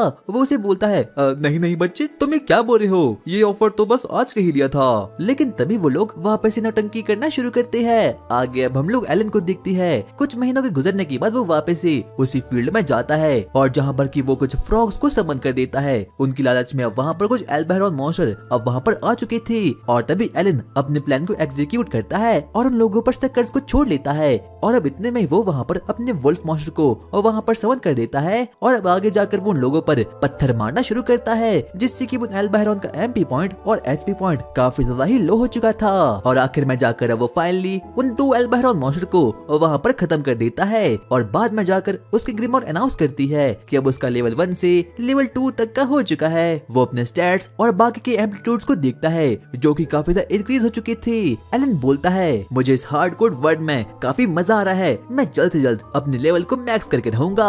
और अब एलन वापस से अपने घर पर जाता है और जहाँ पर की रोडेन तो इस चीज को देखकर काफी ज्यादा हैरान हो चुका था कि इस बार एलन ने 2 मॉन्स्टर्स को वहाँ पर खत्म कर दिया है। आगे अब एलन कैरन के पास जाता है, जहाँ पर कि वो लोग आपस में स्वॉर्ड फाइट करना शुरू कर देते हैं। लेकिन एलन का स्वॉर्ड फाइट पर बिल्कुल भी इंटरेस्ट नहीं था। वो अपने मन में सोचना शुरू करता है, हमारे विलेज में अब विंटर आने वाले हैं, तो लगता है मुझे कुछ ट्रेड करना होगा जिससे कि हमारे लोगों को कुछ वुड्स मिल जाए। और अब वो एल्बा हेरॉन मॉन्स्टर माइग्रेट करने वाले हैं, यानी कि मेरे पास काफी ज्यादा चांस है उन लोगों को खत्म करने का। तो मेरा मकसद यही रहेगा कि मुझे कैसे भी करके अपने लेवल को लेवल 3 का करना है। और इतने में ही मौका देखते ही कैरन एलन की मुंडी पर एक हेडशॉट मार देती है। शाम के समय एलन अपने पेरेंट्स के पास जाता है ताकि वो उन लोगों को अपनी पूरी बात बता पाए कि वो कोई निकम्मा नहीं है, बल्कि उसके पास भी कुछ डिफरेंट सी पावर भी है। वो उसे बताता है, जब मैं 1 साल का था तो लॉर्ड एल्मिया ने मेरे ऊपर भविष्यवाणी की थी और मुझे ट्रायल ऑफ गॉड दे दिया था। ट्रायल ऑफ गॉड का मतलब लेवल अप करना होता है। और रोडिन और थ्रेशर तो उसकी बात को बड़े ध्यान पूर्वक सुनना शुरू करते हैं। और अब एलन भी उन लोगों को तरह तरह की बातें बताना शुरू करते हैं कि आखिरकार उसके पास बाकी लोगों से ज्यादा स्टेमिना है, बाकी लोगों से बड़ी स्वॉर्ड भी है और बाकी लोगों से ज्यादा एमपी पॉइंट और एचपी पॉइंट भी है। जिस चीज को देखकर कि थ्रेशिया और रोडिन काफी शॉक्ड हो चुके थे।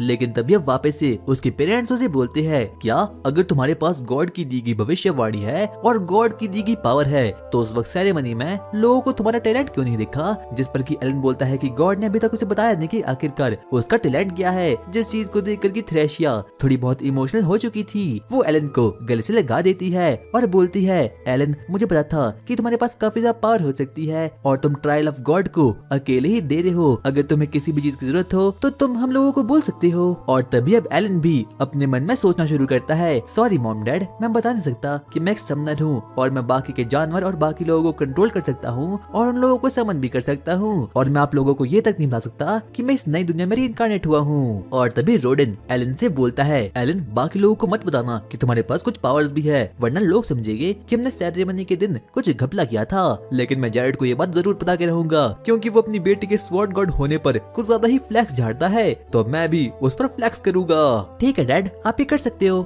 हम लोग अब एलन को देखते हैं और वो फाइनली 6 साल का हो चुका था। जैसे ही जैरेड उसके पास आता है तो वो उसकी पावर को देखकर और बाकी चीजों को देखकर काफी शॉक्ड हो चुका था। वो उसे बोलता है, एलन मैंने सुना कि तुम्हें गॉड की ओर से भविष्यवाणी मिली थी, क्या ये सही है? हाँ ये बिल्कुल सही है। और अब एलन जैरेड के साथ सिटी में जाता है ताकि वो वहाँ रहकर सप्लाई को ट्रेड कर सके। लेकिन तभी एलन जैरेड को बोलता है, क्या आप मुझे बता सकते हो कि आखिरकार सेर्फ और कॉमनर में क्या डिफरेंस होता है? वो उसे बताता है कि जो भी कॉमनर लोग होते हैं उनकी काफी हाई क्लास होती है और उन लोगों को टैक्स भी काफी ज्यादा कम पे करना पड़ता है। लेकिन तभी एलन अब उसे बोलता है, क्या आप मुझे बता सकते हो कि आखिरकार कोई भी सर्फ कॉमनर कैसे बने? वैसे मुझे इसके बारे में ज्यादा कुछ तो नहीं पता, पर मैंने कुछ कहानियों के अनुसार सुना है कि जो बैरन है वो गिफ्ट के तौर पर लोगों को कॉमनर में कन्वर्ट कर देता है और अगर तुम्हें कॉमनर बनना है तो तुम्हें किसी पर्सन के लिए 10 गोल्ड कॉइन को कलेक्ट करना होगा। जिससे कि एलन भी अपने मन में कैलकुलेट करता है। वो अपने मन में बोलता है, मेरी फैमिली में 5 लोग हैं, यानी कि मुझे 50 गोल्ड कॉइन को कलेक्ट करना होगा। आगे वो लोग सिटी की ओर आगे बढ़ना शुरू करते हैं, जहाँ पर कि वो डिफरेंट शॉप पर जाते हैं और उसी एल्बहरॉन के मीट को नमक के बदले ट्रेड करना शुरू कर देते हैं। वो और आगे बढ़ते हैं, जहाँ पर कि अब एलन को सिटी के बारे में और ट्रेडिंग के बारे में काफी कुछ नई नई चीजें पता लगने भी शुरू हो चुकी थी। उसे पता चलता है कि एक गोल्ड कॉइन की वैल्यू 100 सिल्वर कॉइन के बराबर होती है। आगे अब वो एक मेडिसिन की शॉप पर जाता है, जहाँ पर कि ओनर से बोलता है, आखिरकार मुझे हीलिंग मेडिसिन कहाँ मिलेगी? तुम पीछे जा सकते हो, वहाँ पर तुम्हें सब कुछ मिल जाएगा। अब एलन भी वहाँ पर जाता है और अपने ग्रिमोर को बाहर निकालता है। बाद में जाकर उसे पता चलता है कि जो उसकी ग्रिमोर होती है वो पेंटिंग भी कर सकती है। वो लोग अब आपस में बातचीत करना शुरू करते हैं। एलन उस शॉप ऑनर को बोलता है, क्या आपके पास म्यूजिक फ्लावर है? जिस बात को सुनकर के शॉप ऑनर काफी ज्यादा गुस्से में आ चुका था। वो उसे बोलता है, अगर मेरे पास वो फ्लावर होता भी तो मैं कभी भी तुम्हें डिस्काउंट नहीं देता और कभी भी तुम्हें उस मेडिसिन को देता ही नहीं। एलन उसे पूछता है, कहीं उसे जैरेड से कोई दिक्कत तो नहीं? क्योंकि जैरेड ने भी 1 महीने पहले उसी फ्लावर को वहाँ से खरीदा था। तो वो बोलता है, हाँ मुझे उसी से दिक्कत है, क्योंकि उस फ्लावर की वैल्यू 5 गोल्ड कॉइन की थी। लेकिन एक रात वो दौड़ते दौड़ते मेरे पास आया और मुझसे मदद की भीख मांगने लगा और इसीलिए ना चाहते हुए भी मुझे वो फ्लावर उसे 5 गोल्ड कॉइन के बदले 3 में ही बेचना पड़ा। और अब एलन भी इस बात को सुनता है, इसीलिए वो शॉप ऑनर को गिफ्ट के तौर पर उस एल्बहरॉन के मीट को दे देता है। आपका बहुत बहुत शुक्रिया, क्योंकि आपकी हेल्प से मेरी फादर की जान बच पाई थी। और अब वो थोड़े और आगे बढ़ता है और जहाँ पर उसे डोगरा और उसके फादर की शॉप दिखाई देती है। लेकिन जैसे ही डोगरा को एलन दिखता है तो वो काफी गुस्से में आ चुका था और वो उसे धक्का मारकर नीचे फेंक देता है। लेकिन तभी एलन उसे बोलता है, आखिरकार तुम ये क्या कर रहे हो? लेकिन डोगरा उसे बुली करना शुरू कर देता है। अब इसीलिए एलन के पास कोई दूसरा ऑप्शन नहीं था, इसीलिए ना चाहते हुए भी उसे उसके साथ फाइट करनी ही पड़ती है। वो लोग आपस में फाइट करना शुरू करते हैं, जहाँ पर की साइड में उन लोगों को पहले मस्त भी देख रहा था। डोगरा उस पर अटैक कर देता है, लेकिन एलन तो उसके वेपन को हवा में फेंक कर उसे बोलता है, देखो मैं जीत चुका हूँ। जिस चीज को देख करके डोगरा वापस से काफी गुस्से में आ चुका था। लेकिन तभी एलन उसे बोलता है, एक दिन जरूर मैं तुम्हारे शॉप में आऊंगा, लेकिन कुछ ट्रेडिंग करने के लिए। एलन अब वापस से अपने विलेज में जाता है, जहाँ पर की रोडिन धीरे धीरे करके हील हो रहा था। और आगे अब हम लोग कुछ समय बाद की कहानी देखते हैं, जहाँ पर कि हम डोगरा और पेलेमस को देखते हैं वो भी एलन और कैरन के साथ ट्रेनिंग करना शुरू कर देते हैं, और यहाँ तक कि एलन का छोटा भाई जिसका नाम की मैच था, और अब वो भी कैरन के साथ ट्रेनिंग करना शुरू कर लेता है। वो अपने भाई को बोलता है, बड़े भाई मुझे ट्रेन करने में काफी मजा आ रहा है। और आज से 2 साल बाद ही मैच की अप्रैल सेरेमनी भी होने वाली है, जहाँ पर कि सभी लोगों को उसके टैलेंट के बारे में पता चल जाएगा। और वही हम लोग देखते हैं कि अब एलन की एक छोटी सी नई बहन भी हो चुकी है जिसका नाम की मियोला होता है। रात काफी ज्यादा हो चुकी थी और अब रोडन और जेरेड भी फाइनली घर लौट चुके थे, लेकिन वो काफी ज्यादा उदास थे और काफी ज्यादा सीरियस मूड में थे। आगे जाकर अब वो बाकी लोगों को बताते हैं कि आखिरकार वो इतना ज्यादा उदास क्यों हैं। दरअसल चीफ ने उन लोगों को बोला है कि इस बार की बोर हंटिंग पे उन लोगों को, कुछ कॉमनर लोग को भी वहाँ पर उन लोगों को साथ में जाना पड़ेगा, और इस वक्त बेरन को तकरीबन 20 या फिर 10 बोर का मीट चाहिए होगा, जो कि सच में ही काफी ज्यादा खौफनाक बात होती है, क्योंकि बोरन का हंट करना कोई बच्चों का खेल नहीं होता। और अगर वो लोग ऐसा नहीं कर पाए तो बैरन उन लोगों के विलेज में कुछ और सेल्फ को रिक्रूट करवा देगा, जिससे कि उन लोगों के पास रहने के लिए और बाकी चीजों के लिए बिल्कुल भी जमीन बच ही नहीं पाएगी। और अब वो लोग काफी ज्यादा सोच में पड़ चुके थे कि आखिरकार वो लोग आगे जाकर क्या करने वाले हैं। लेकिन तभी एलन उन लोगों को बोलता है, देखो मेरे पास गॉड का दिया गया विजडम है, इसीलिए आप लोगों को मेरे ऊपर विश्वास करना होगा, और जो कुछ मैं बोलता हूँ आपको सिर्फ और सिर्फ वही करना है। जिससे कि अब वो लोग भी अब उसकी बात को मान जाते हैं। अगले ही दिन अब वो लोग कॉमनर से मिलने के लिए वहाँ पर निकल जाते हैं, और वहीं हम लोग उन्हीं कॉमनर लोगों को देखते हैं, लेकिन वो लोगों से काफी गुस्से में थे।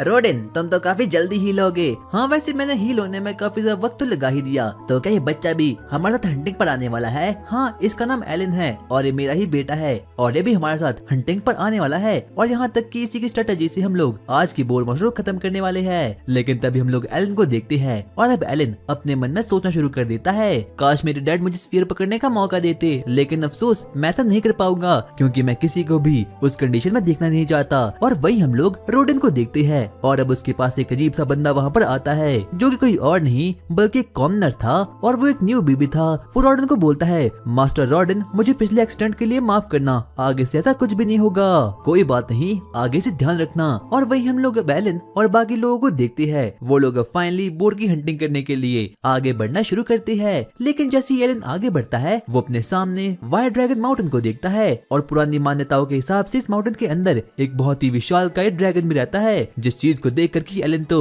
थोड़ी और ज्यादा एक्साइटमेंट में आ चुका था। लेकिन तभी उसे बाकी लोग बोलते हैं, ओए एलन जल्दी से यहाँ पर आ जा।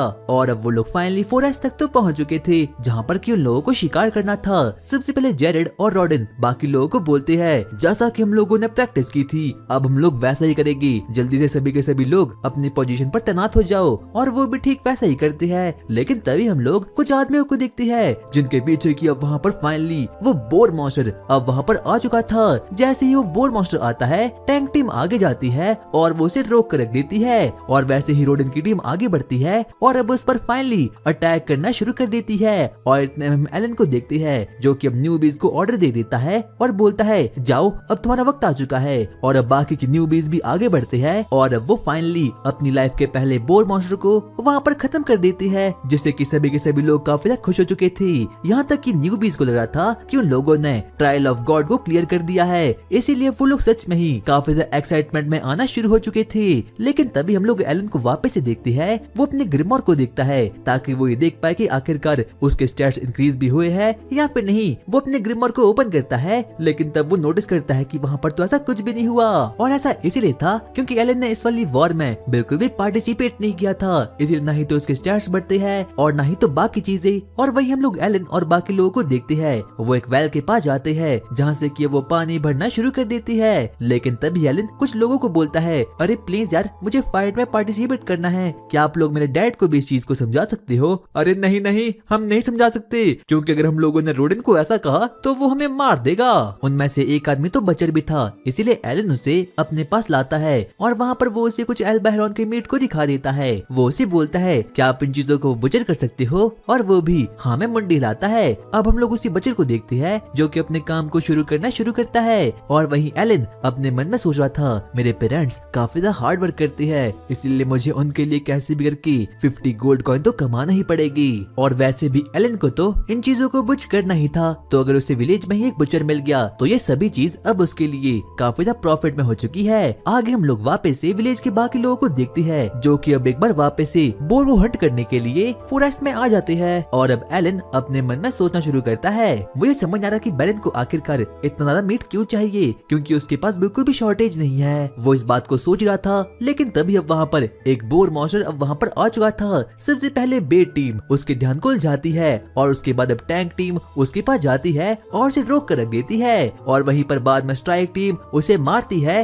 और लास्ट में जाकर वहाँ पर न्यूबीज आते हैं जो कि लास्ट में जाकर बोर को पूरी तरीके से खत्म कर देते हैं। और ये पूरी की पूरी स्ट्रेटेजी किसी और की नहीं बल्कि एलन की ही होती है, जिस चीज को देख कर के बाकी लोग काफी खुश हो चुके थे। और वही हम लोग वापस से एलन को देखते हैं। वो अब अपने ग्रिमोर में देखता है, जहाँ पर उसे पता चलता है कि अब उसके स्टैट्स काफी ज्यादा इंक्रीज हो चुके हैं, यहाँ तक कि अब उसका लेवल भी फाइनली लेवल अप हो चुका है, और अब वो लेवल 3 का भी हो चुका है। और ऐसा इसलिए था क्योंकि हंटिंग के स्टार्टिंग में ही एलन ने अपने समन यानी कि डैनका को वहाँ पर समन कर दिया था, और बोर्ड ने उसे 2 सेकंड में ही खत्म कर लिया था, जिससे कि एलन को कुछ स्टैट्स और बाकी चीजें मिल चुकी थी। लेकिन अब बेचारा डैनका इस दुनिया में नहीं रहा, इसलिए वो बोलता है मुझे माफ करना डैनका। और अब हम लोग 3 महीने बाद की कहानी देखते हैं, जहाँ पर कि हम लोग देखते हैं कि एलन और कैरन चीफ टैन के घर से आ रहे होते हैं, और वो भी ट्रेड करके, क्योंकि उन लोगों ने 15 बोर मॉन्स्टर को खत्म करने का कोटा अब पूरा कर लिया था। वो लोग अब वापस से अपने विलेज में जाते हैं, जहाँ पर कि वो लोग रात के समय पार्टी करना शुरू करते हैं। वहाँ पर जेरेड, रॉडन और बाकी लोग भी थे। सभी लोग पार्टी करना शुरू कर देते हैं, लेकिन तभी अचानक से जेरेड की नजर एलन के पीछे रखी हुई दारू की बोतल पर पड़ती है। वो उसे बोलता है, बच्चे आखिरकार ये क्या चीज है? अच्छा ये तो मुझे चीफ टैन ने तोहफा दिया है। और एलन तो इसी मौके का वेट कर रहा था। वो कैरन से और मास से बातचीत करना शुरू करता है, लेकिन तभी हम लोग रॉडन और जेरेड को देखते हैं, और जैसे ही वो लोग दारू की बोतल को देखते हैं, अब वो लोग काफी ज्यादा एक्साइटमेंट में आ चुके थे। वो बिल्कुल भी रह नहीं पाते, इसीलिए वो लोग एलन को बोलते हैं, अरे प्लीज बच्चे हम लोगों को उस बोतल को दे दे। लेकिन तभी एलन भी उन लोगों का फायदा उठाने की कोशिश करता है। वो उन लोगों को बोलता है, ठीक है वैसे मैं आप लोगों को इस गिफ्ट को तो दे दूंगा, लेकिन बदले में आप लोगों को मेरे साथ एक गेम खेलनी होगी। अगर आप लोग जीते तो मैं आप लोगों को इस बोतल को दे दूंगा, लेकिन अगर आप लोग हारे तो आप लोगों को मुझे अपने साथ बोर हंटिंग पर ले जाना होगा और मुझे स्फीयर का इस्तेमाल भी करवाना होगा। ठीक है, हमें तुम्हारी शर्तें एकदम मंजूर है, लेकिन वैसे हम लोग कौन सी गेम को खेलने वाले हैं? वही आर्म रेसलिंग। और जिस चीज को सुनकर कि वो लोग काफी ज्यादा खुश हो चुके थे, क्योंकि उन लोगों को लग रहा था कि जो एलन है वो सिर्फ और सिर्फ एक बच्चा ही है, और ना ही तो उसके पास इतनी पावर भी होगी। और यहाँ तक कि अब एलन का लेवल भी लेवल 6 तक का पहुंच चुका था। सबसे पहले आर्म रेसलिंग करने के लिए वहाँ पर जेरेड अब वहाँ पर आ चुका था। वो दोनों आपस में आर्म रेसलिंग करना शुरू करते हैं, लेकिन एलन तो काफी सुपर स्ट्रॉन्ग था, इसीलिए वो बड़े ही आसानी से जेरेड को हरा देता है। और अब बारी आती है रॉडन की। अब रॉडन भी उसके साथ आर्म रेसलिंग करना शुरू करता है, लेकिन रॉडन तो भाई सच में ही एक बीस्ट होता है, इसलिए वो 1 सेकंड में ही एलन को हरा कर रख देता है। मेरे फादर तो काफी ज्यादा स्ट्रॉन्ग हो गए, आई थिंक उनका अटैक 300 के बीच में होगा। आगे अब वो लोग पार्टी करना शुरू करते हैं, लेकिन पी कर वो सच में ही भाई टन हो चुके थे। और तभी जेरेड मटिल्डा से बदतमीजी करने लगता है। मटिल्डा को काफी ज्यादा गुस्सा आ चुका था, इसीलिए वो सीधा ही उसे एक सुपरप्लेक्स मार देती है। लगता है मटिल्डा आंटी के पास सी रैंक के अटैक स्टैट्स है। और अब एलन भी 7 साल का हो चुका था, और यहाँ तक कि अब उसका समनिंग मैजिक लेवल अप हो चुका था। उसके पास अब बहुत से ई रैंक के समनिंग कार्ड्स भी अब वहाँ पर आ चुके थे। वो अपने ग्रिमोर में चेक करता है, और चेक करता है कि वहाँ पर तो उसे थोड़ा बहुत एक्स्ट्रा स्पेस मिल चुका है। उसके पास काफी ज्यादा बफ मैजिक एबिलिटी भी आ चुकी है, और यहाँ तक कि उसका एमपी पॉइंट, एचपी पॉइंट काफी ज्यादा ऑसम हो चुका है। और अब उसकी कार्ड इन्वेंट्री 10 और कार्ड को वहाँ पर अपने पास रख भी सकती है। अगर मैं ऐसा ही लेवल अप करते रहा, और अगर मेरे पास बफ मैजिक एबिलिटी आ गई, तो हो सकता है कि एक दिन मैं डैड को आर्म रेसलिंग में हरा भी सकता हूँ। और अब वो अपने ग्रिमोर में आगे देखना शुरू करता है, जहाँ पर किसी पता चलता है कि उसके पास तो एक अजीब सी मैजिकल एबिलिटी स्टोरेज मैजिक आ चुका है। वो अपने ग्रिमोर के पेज को आगे बढ़ाता है, और जहाँ पर कि वो एक अजीब से ब्लैक होल को दिखाई देता है। उसे शुरुआत में कुछ भी समझ आता कि आखिरकार कौन सी चीज होने वाली है, लेकिन तभी वो उस ब्लैक होल में बहुत सी मिट्टी, पत्थर, लकड़ियाँ डालना शुरू कर देता है, क्योंकि उसे इस ब्लैक होल के बारे में कोई भी आइडिया था ही नहीं। वो उसे चेक करता है, और बाद में जाकर उसे पता चलता है कि ये तो सच में ही एक स्टोरेज आइटम है, और यहाँ पर वो कुछ भी डाल सकता है। लेकिन तभी अब वो अपने मन में सोचना शुरू करता है, क्या मुझे एक अजीब सी आइटम मिल चुकी है, आखिरकार गेम के डेवलपर्स ने मुझे ये क्यों दी होगी? और स्टोरेज स्किल तो एक गॉड टीयर की स्किल होती है, जो कि काफी ज्यादा रेयर भी होती है। इसीलिए अब एलन अपने मन में सोचना शुरू करता है, आखिरकार उन लोगों ने मुझे स्टोरेज एबिलिटी दी क्यों होगी? क्योंकि गेम्स में कोई भी चीज तब तक नहीं मिलती जब तक कि आपको उसकी सबसे ज्यादा आवश्यकता ना हो। भला मुझे स्टोरेज एबिलिटी की क्या जरूरत होगी? और अब एलन बाहर जाता है ताकि वो कुछ समथिंग मैजिक के साथ वहाँ पर समन समन कर सके और कुछ ई रैंक के समन्स को वहाँ पर समन कर सके। वो अपने ग्रिमॉर को खोलता है और कुछ समन करने की कोशिश करता है, लेकिन उसे कुछ भी समझ नहीं हो पाता। वो अपने मन में सोचता है मेरा एमपी पॉइंट तो फुल का फुल इंक्रीज है, आखिरकार ये लोग समन क्यों नहीं हो पा रहे।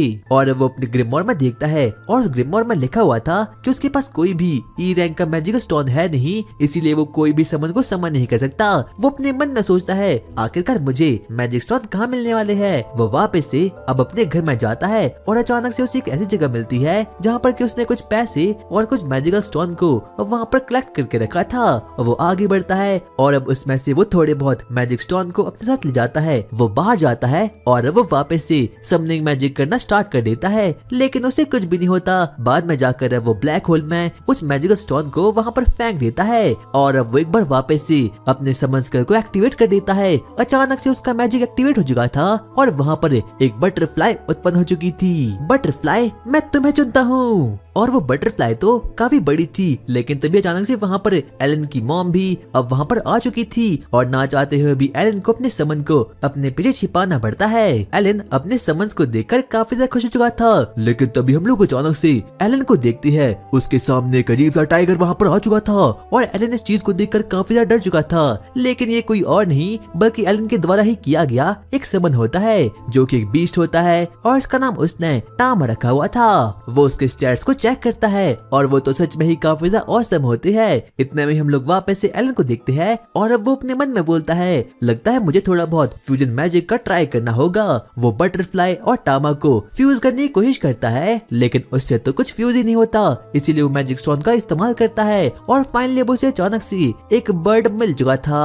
और शाम के समय अब एलन अपने डैड से बोलता है अब हमारे विलेज में वो हॉर्न रैबिट्स क्यों नहीं आते, क्योंकि हम लोगों ने विलेज के चारों ओर प्रोटेक्शन बैरियर का यूज कर दिया है जिससे कि कोई भी हॉर्न रैबिट यहाँ पर आता ही नहीं। एलन इस चीज को सुनकर काफी ज्यादा उदास हो चुका था, क्योंकि सिर्फ और सिर्फ हॉर्न रैबिट का इस्तेमाल करके ही वो कुछ मैजिक स्टोन को कलेक्ट कर सकता था, लेकिन अब उसके पास कोई भी हॉर्न रैबिट नहीं है। अब हम लोग बाकी बच्चों को देखते हैं, वो लोग आपस में ट्रेनिंग करना शुरू करते हैं, लेकिन तभी एलन पेलेमस से बोलता है पेलेमस तुम काफी इंटेलिजेंट हो, क्या तुम्हें मैजिकल स्टोन के बारे में कुछ पता है? हाँ मुझे पता है, मैजिक स्टोन काफी ज्यादा रेयर चीजें होती है, वो किसी भी मॉन्स्टर के हर्ट के पास होती है और उनका इस्तेमाल किसी भी टूल को पावर देने में किया जाता है। जनरली डी और सी रैंक के मैजिकल स्टोन काफी नेसेसरी होते हैं, लेकिन ई रैंक के मैजिकल स्टोन सिर्फ और सिर्फ कुछ कचरे होते हैं। और यहाँ तक कि ई रैंक के मैजिकल स्टोन को तो तुम अपने घर के आसपास भी पा सकते हो। बिल्कुल इस तरह एलन को कुछ आइडिया आ चुका था और अब कुछ समय के बाद उसके पास बहुत सारे मैजिकल स्टोन कलेक्ट हो चुके थे, जिससे कि अब उसने फाइनली बहुत से ई रैंक के समन्स को वहाँ पर अवेलेबल करवा दिया था। और तभी अब वो उनकी एबिलिटीज का ट्राई करने का सोचता है, लेकिन तभी अचानक से एक बोर मॉन्स्टर आकर उस पर अटैक कर देता है और तभी अब उसका ग्रास टाइप का मॉन्स्टर जिसका नाम की बैंजाई होता है वो उसे हील कर देता है और पेपिलोन जो कि एक बटरफ्लाई थी वो उसे डीबफ कर लेती है और देखते ही देखते टामा अब उसे खत्म कर देता है। लेकिन इतना ही काफी नहीं था, क्योंकि वहाँ पर अब एक और बोर मॉन्स्टर आकर उस पर अटैक कर देता है। वो एलन को खत्म करने वाला था, लेकिन तभी वहाँ पर उसका एक और पोकेमॉन जिसका नाम की वॉली था अब उसे बेहोश कर देता है। लेकिन ये सब कुछ तो सिर्फ और सिर्फ एक सपना ही था और अब एलन अपने सभी के सभी समन्स को वहाँ पर समन करवा देता है और अब उसके पास बहुत से ई रैंक के समन्स अवेलेबल हो चुके थे। जो कोई भी इंसेक्ट होते हैं वो डीबफ के काम आते हैं, बीस्ट ऑफेंस के काम आते हैं, बर्ड्स इन्फॉर्मेशन के काम आते हैं और ग्रास टाइप के पोकेमॉन हीलिंग देने के काम आते हैं और रॉक टाइप के पोकेमॉन डिफेंस के काम आते हैं। और यहाँ तक कि 7 सालों में एलन को समनर्स के बारे में काफी कुछ चीजें बदल चुकी थी, लेकिन अब उसका एक ही मकसद है कि उसे इस पूरी दुनिया का सबसे पावरफुल समनर बनना होगा और समनर्स के पास तो काफी ज्यादा पावर होती है और यहाँ तक कि वो लोग तो डीमन लॉर्ड से भी काफी ज्यादा पावरफुल होते हैं। आगे हम विलेज चीफ को देखते हैं, जिसने कि अपने घर पर गैरेड, एलन और रोडन को अपने घर पर खाना खाने के लिए बुलाया था। वो लोग आपस में बातचीत करना शुरू करते हैं, जहाँ पर कि विलेज चीफ उन लोगों को बोलता है क्या तुम लोगों को पता है कि अगले महीने हमारे विलेज में बैरन खुद यहाँ पर आने वाले हैं। और जैसे ही वो लोग इस बात को सुनते हैं तो वो लोग काफी एक्साइटमेंट में आ चुके थे, लेकिन तभी विलेज चीफ एलन को बोलता है एलन मुझे तुम्हारी हेल्प चाहिए। आखिरकार कैसी हेल्प? दरअसल विलेज चीफ को कोई ऐसा लड़का चाहिए था जो कि बैरन को इस पूरे विलेज को टूर गाइड करा सकी और एलन इस जॉब के लिए एकदम फिट बैठता है। लेकिन तभी गैरेड और रॉडन इस चीज को देखकर काफी ज्यादा गुस्से में आ चुके थे। वो उसे बोलते हैं क्या आखिरकार तुम्हें एलन की जरूरत क्यों है? क्यों ना तुम अपने बेटे को टूर गाइड पर रख लो। माफ करना, मैं ऐसा कर तो लेता, पर जो मेरा बेटा है वो किसी भी काम का नहीं है, इसीलिए मैं ऐसा नहीं कर सकता। और ना चाहते हुए भी अब उन लोगों को ऐसा करना ही पड़ता है। और अब एलन अपने मन में सोचना शुरू करता है। उसका सिर्फ और सिर्फ एक ही मकसद था कि उसे कैसे भी करके सेल्फ से कॉमनर बनना था। वो अपने मन में सोचता है, क्या अगर बैरन हमारे विलेज में आ रहे हैं तो मुझे इसे एक अपॉर्चुनिटी की तरह लेना होगा ताकि बैरन मुझे एक कॉमनर में कन्वर्ट कर दे। एलन को इस चीज में बहुत बड़ी अपॉर्चुनिटी दिखाई दे रही थी, इसीलिए वो इस काम के लिए हाँ कर लेता है। आगे अब हम लोग 1 महीने बाद की कहानी देखती है, जहाँ पर कि हम लोग देखते हैं कि अब बैरन फाइनली उस विलेज में आ चुका था और बैरन के साथ तो वहाँ पर उसकी बेटी भी सेसिल भी अब वहाँ पर आ चुकी थी। आगे अब वो लोग खाना खाना शुरू कर देते हैं, जहाँ पर कि उसके साथ ज़ेनॉफ जो कि नाइट्स का कमांडर था वो भी वहाँ पर आया हुआ था। वो लोग आपस में बातचीत करना शुरू कर देते हैं और जब बैरन उस मीट को खाता है तो उसे वो मीट काफी ज्यादा टेस्टी लगता है। वो विलेज चीफ से बोलता है, आखिरकार एक किस चीज का मीट है, लेकिन विलेज चीफ को इसके बारे में कुछ भी पता नहीं रहता। लेकिन तभी एलन वहाँ पर आता है और वो बड़े ही मैनर के साथ बातें करना शुरू कर देता है। वो बोलता है, जिस मीट को अभी आप लोग खा रहे हो वो किसी और का नहीं बल्कि अल बहरौन का है और हम लोगों ने इसे हाल फिलहाल में ही मारा था, इसीलिए मीट एकदम फ्रेश है। और बैरन को भी एलन का बिहेवियर काफी अच्छा लगता है और तभी वो विलेज चीफ से बोलता है, क्या ये तुम्हारा बेटा है? नहीं, ये मेरा बेटा नहीं है बल्कि रॉडिन द बोर हंटर का बेटा है। और तभी ज़ेनॉफ भी अब उसे पहचान जाता है। आगे वो लोग एलन से बातचीत करना शुरू करते हैं। इतने में बैरन उसे बोलता है, क्या एलन का फादर कोई नाइट है? लेकिन तभी विलेज चीफ बोलता है, अरे नहीं नहीं, ये तो एक शेरिफ है। और जैसे ही सेसिल इस चीज को सुनती है तो वो काफी ज्यादा गुस्से में आ चुकी थी। वो उसे बोलती है, क्या एक शेरिफ ये यहाँ पर क्या कर रहा है? लेकिन तभी बैरन उसे चुप रहने के लिए बोलता है और उसे बोलता है, क्या जो कोई भी शेरिफ होते हैं वो भी हमारे जैसे ह्यूमन होते हैं, इसलिए ना चाहते हुए भी सेसिल को उससे माफी मांगनी पड़ती है। लेकिन सेसिल दिल से इस चीज को बिल्कुल भी नहीं करती। और अब ज़ेनॉफ भी एलन को पहचान चुका था। वो उसे बातचीत करना शुरू करता है और वो उसे बोलता है, 1 साल में तकरीबन 20 बोर को मारना काफी ज्यादा मुश्किल बात होने वाली है और अगर तुम्हारे मेंबर्स को या फिर तुम्हारी टीम को अगर किसी भी चीज की जरूरत हो तो तुम लोग हमारे नाइट्स को बोल सकते हो, क्योंकि हमारे नाइट्स काफी ज्यादा हार्ड वर्किंग है और उन लोगों के पास काफी ज्यादा पावर्स भी है। लेकिन तभी एलन अपने मन में सोचना शुरू करता है, लगता है ये लोग हमें कम आंक रहे हैं। और लेकिन तभी एलन उन लोगों को बोलता है, क्या 1 साल में 20 बोर मारना ये तो काफी सा इजी काम है। और यहाँ तक कि वो उन सभी लोगों को ये बताता है कि जो भी वो शेरिफ हंटर्स है उन लोगों के पास काफी ओपी सी पावर भी है, इसीलिए वो लोग काफी एक्साइटमेंट में आ चुके थे। और अगले ही दिन अब वो लोग बोर हंटिंग को देखने के लिए वहाँ पर निकल जाते हैं। वहाँ पर बैरन, विलेज चीफ, ज़ेनॉफ और बाकी लोग भी वहाँ पर थे। वो सभी लोग उनके लिए एक आउटपोस्ट को क्रिएट कर देते हैं ताकि वो लोग पूरी की पूरी बोर हंटिंग को बिना कुछ हार्म किए वहाँ पर देख सके। और इतने में ही तभी वहाँ पर रॉडिन के हंटर्स भी अब वहाँ पर आ चुके थे। और जैसे ही ज़ेनॉफ उन लोगों को देखता है तो वो काफी शॉक्ड हो चुका था, क्योंकि अब उन हंटर्स के पास काफी ज्यादा शील्ड, आर्मर और बाकी चीजें भी आ चुकी थी। एलन उन लोगों को बताता है, पिछले साल की बोर हंटिंग से हम लोगों ने बोर में से काफी ज्यादा फैंग्स, उसकी शील्ड और उसकी बाकी चीजों को इकट्ठा करके अपने लिए आर्मर बना लिए थे। और जब बैरन इस चीज को देखता है तो वो काफी ज्यादा एक्साइटमेंट में आ चुका था। और अब उसी के साथ हंटर्स की एक टीम आगे बढ़ जाती है और बैरन और बाकी लोग इसी चीज को देख रहे थे। और अब वो सभी के सभी हंटर्स आगे बढ़ना शुरू करते हैं। लेकिन तभी ज़ेनॉफ एलन के पास आगे बढ़ता है और वो उसे बोलता है, आखिरकार स्वॉर्ड गॉड कैरन कैसी है? अच्छा कैरन वो तो काफी अच्छी है, उसे बताना कि अगले स्प्रिंग मैं उसके सामने एक ट्यूटर को भेजने वाला हूँ ताकि उसके टैलेंट और उसकी स्किल काफी ज्यादा एनहांस हो पाए। पर एलन तो अपने मन में सोचना शुरू करता है कि कैरन को तो पढ़ना लिखना बिल्कुल भी पसंद नहीं है। और वो लोग तो आपस में बातें कर रहे थे, लेकिन तभी हम लोग देखते हैं कि उन लोगों के सामने अब एक बोर हंटर बढ़ना शुरू कर लेता है। वो आगे बढ़ता है, लेकिन तभी रोडिन और बाकी लोग अपनी शील्ड का इस्तेमाल करके उसे ब्लॉक कर देती है, जिस चीज को देख कर के बैरन भी अब काफी ज्यादा एक्साइटमेंट में आ चुका था। उसे बिल्कुल भी विश्वास नहीं होता कि जो कोई भी सिर्फ लोग होते हैं इनके पास इतना दिमाग भी है कि इतनी ओपी सी स्ट्रेटेजी को क्रिएट भी कर सकते हैं। और यहाँ तक कि अब एलन भी बैरन को हर एक चीज के बारे में बताना शुरू करता है, आखिरकार स्ट्राइक टीम क्या होती है, डिफेंस टीम क्या होती है और आखिरकार उनकी स्ट्रेटेजी वर्क कैसे करती है। और जिस चीज को देख कर के बैरन तो काफी ज्यादा इम्प्रेस हो चुका था। और अब उन लोगों ने उस बोर मॉन्स्टर को ट्रैप करके रख दिया था। और तभी रोडन वहाँ पर आता है और उस बोर की नेक पर अटैक करके अब उसे फाइनली खत्म कर देता है। और यहाँ तक कि सेसिल तो इस चीज को बिल्कुल भी देख नहीं पाती। और अब उन लोगों ने फाइनली उस बोर को खत्म कर दिया था और वो लोग सेलिब्रेट करना शुरू कर देते हैं। लेकिन तभी उनके पीछे से अब वहाँ पर और भी बोर मॉन्स्टर्स अब उन लोगों पर अटैक करना शुरू कर देते हैं। वो लोगों की ओर आगे बढ़ना शुरू कर देती है। लेकिन तभी ज़ैनॉफ अपने नाइट को बोलता है जल्दी से वहाँ पर जाओ और उन सर्फ लोगों की हेल्प करो। लेकिन तभी एलन उसे ऐसा करने से मना कर देता है और वो उसे बोलता है चिंता की कोई बात नहीं, क्योंकि हमारी टीम जानती है कि आखिरकार ऐसे हालातों से हमें कैसे निपटना है। और तभी वो बोर्ड्स भी अब उन लोगों पर अटैक कर देती है, लेकिन रोडेन और उसकी टीम इस चीज के लिए बिल्कुल रेडी बैठी थी। वो उन लोगों पर वापस से उसी शील्ड वॉल का यूज करके अब उन लोगों को फाइनली लास्ट में जाकर खत्म कर देते हैं, जिस चीज को देखकर कि बैरन भी अब काफी ज्यादा इम्प्रेस हो चुका था। वो एलन को बोलता है अब तुम लोगों को सिर्फ और सिर्फ 17 बोर्ड्स को और मारना है। लेकिन तभी एलन उसे बोलता है 17 नहीं, अब सिर्फ और सिर्फ 10 बोर्ड बचे हैं, क्योंकि आपके आने से पहले ही हम लोगों ने 7 बोर्ड को खत्म कर दिया था। और अब आगे एलन लोगों को बताता है कि वो बोर्ड को मारने का कोटा अगले महीने ही खत्म कर लेंगे, क्योंकि उन लोगों की स्पीड और उन लोगों की स्ट्रेटेजी से बोर्ड को मारना अब काफी ज्यादा इजी हो रखा है। लेकिन तभी वो बैरन के पास जाता है, वो उसे बोलता है मेरी आपसे 2 रिक्वेस्ट है। 2 रिक्वेस्ट? आखिरकार वो क्या है? पहला, मैं चाहता हूँ कि आप हम लोगों को और शील्ड वॉल बनाने के लिए परमिशन दे दो, और दूसरा, मैं चाहता हूँ कि हमारा विलेज भी लिखकर यानी कि दारू को ट्रेड कर सके। दारू? लेकिन क्यों? क्योंकि इससे लोगों में बोर्ड को मारने का मोटिवेशन और भी ज्यादा बढ़ जाएगा। और बैरन भी उसकी इस रिक्वेस्ट के लिए हाँ कर देता है। और अब उन लोगों का भी जाने का वक्त हो चुका था, लेकिन जाने से पहले बैरन एलन से बोलता है बच्चे तुमने काफी अच्छा काम किया।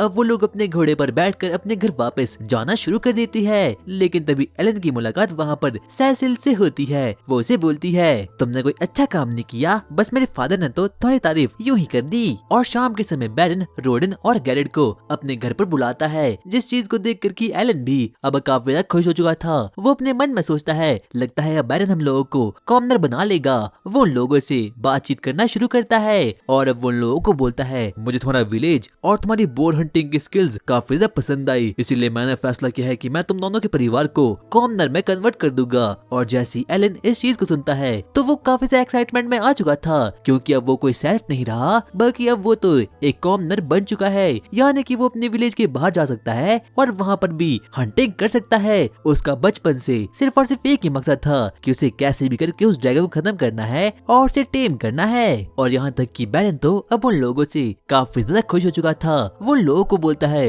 अब मुझे तुम लोगों पर पूरा विश्वास हो चुका है, तुम लोग किंग के लिए उस बोर मीट को कलेक्ट करके ले आओगे, इसीलिए मुझे अब कोई भी चिंता नहीं है, मैं बेफिक्र होकर अपनी सिटी में जा सकता हूँ। लेकिन मेरे पास तुम्हारे लिए एक और ऑफर है, अगर तुम्हारी टीम में कोई भी ऐसा प्लेयर है जिसे कि 10 साल से ज्यादा बोर हंटिंग का एक्सपीरियंस है, तो मैं उसे भी कॉमनर में कन्वर्ट कर दूंगा।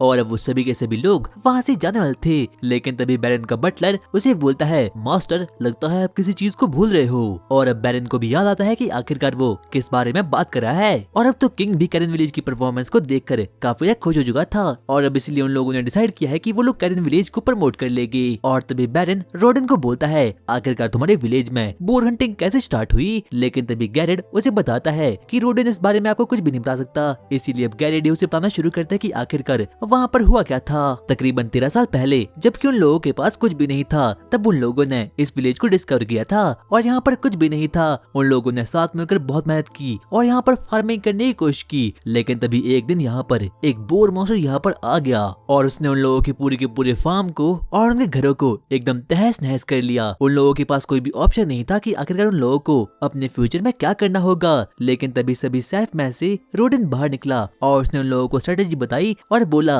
क्यों ना हम लोग साथ मिलकर इस बोर को हंट करें। और तब जाकर वो सर्फ लोग इस बात को मान चुके थे और उन लोगों ने साथ मिलकर उस बोर पर अटैक करना शुरू किया। उन लोगों के पास कोई भी हथियार नहीं था और उस वक्त में उन लोगों ने सिर्फ और सिर्फ अपने पिकैक्स और अपनी हो की हेल्प से उस बोर को खत्म कर दिया था। लेकिन बोर हंटिंग के चक्कर में उस बोर ने रोडेन के एक साथी को खत्म कर दिया। बाकी लोगों का लेवल अप हो चुका था और साथ साथ में वो लोग हील भी हो चुके थे, लेकिन रोडेन का वो दोस्त जिसे की बोर ने खत्म कर दिया था वो उस दिन के बाद कभी भी वापस लौट कर नहीं आया। इसीलिए ये याद रोडेन के लिए थोड़ी बहुत इमोशनल है। और तभी बैरन भी अब रोडेन से माफी मांगता है और अब वो उसे बोलता है मैं मानता हूँ रोडेन, तुमने अपने विलेज के लिए काफी कुछ किया है और ये बिल्कुल भी तुम्हारी गलती नहीं है कि उस बोर ने तुम्हारे दोस्तों को खत्म कर दिया था। इसीलिए मैं तुम्हें एक और गिफ्ट देता हूँ, जो कुछ भी तुम मांगना चाहो तुम मांग सकते हो। और यहाँ तक कि एलन तो इस चीज को सुनकर काफी खुश हो चुका था, क्योंकि अब उन लोगों के पास एक और अपॉर्चुनिटी आ रखी थी। वो अपने फादर को बोलता है अरे फादर एक बार वापस से इस से दारू मांग लो, लेकिन रोडेन ऐसा बिल्कुल भी नहीं करता। और तभी रोडेन भी अब बैरन को बोलता है, मैं चाहता हूँ कि आप मेरे बेटे यानी कि एलन को अपने कैसल में हॉल बॉय का काम दे दो। और जिस चीज को सुनकर कि एलन काफी शॉक्ड हो चुका था, उसे बिल्कुल भी विश्वास नहीं होता कि आखिरकार उसके फादर ये क्या बोल रहे हैं, क्योंकि उसका ऐसा करने का कोई भी मन नहीं था। उसे तो कैसे भी करके सिर्फ और सिर्फ एक हंटर बना था और हर एक जानवर को और हर एक एस रैंक के ड्रैगन को वहाँ पर हंट करना था, लेकिन अब उसके पास कोई भी ऑप्शन नहीं बचता।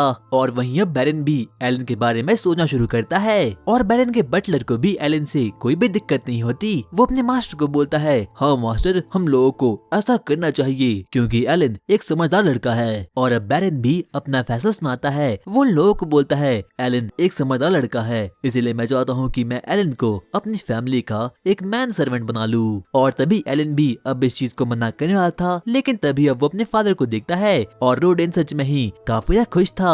और अपने फादर की इस शक्ल को देखकर एलन बिल्कुल भी मना नहीं कर पाता और अब ना चाहते हुए भी उसे इस करियर को स्वीकार करना ही पड़ता है। और अब वो लोग वापस विलेज में जाते हैं, जहाँ पर कि सभी के सभी लोग अब एलन को गुड बाय देते हैं और अब एक लास्ट बार उसे फेयरवेल देती है। लेकिन तभी कैरन भी अब रोते रोते उसके पास आती है और तभी एलन उसे बोलता है, क्यों ना हम लोग एक लास्ट बार स्वॉर्ड फाइट करें। और अब वो भी मान जाती है। वो लोग अब आपस में स्वॉर्ड फाइट करना शुरू करते हैं, लेकिन एलन इस लास्ट बैटल को जी जाता है। जब बाकी लोग इस चीज को देखते हैं तो वो लोग काफी शॉक्ड हो चुके थे, क्योंकि कैरन एक स्वॉर्ड गॉड थी। और अब जैसे ही कैरन 12 साल की हो जाएगी तो उसे एकेडमी में जाना होगा और हो सकता है कि एलन और कैरन इसके बाद कभी ना मिले।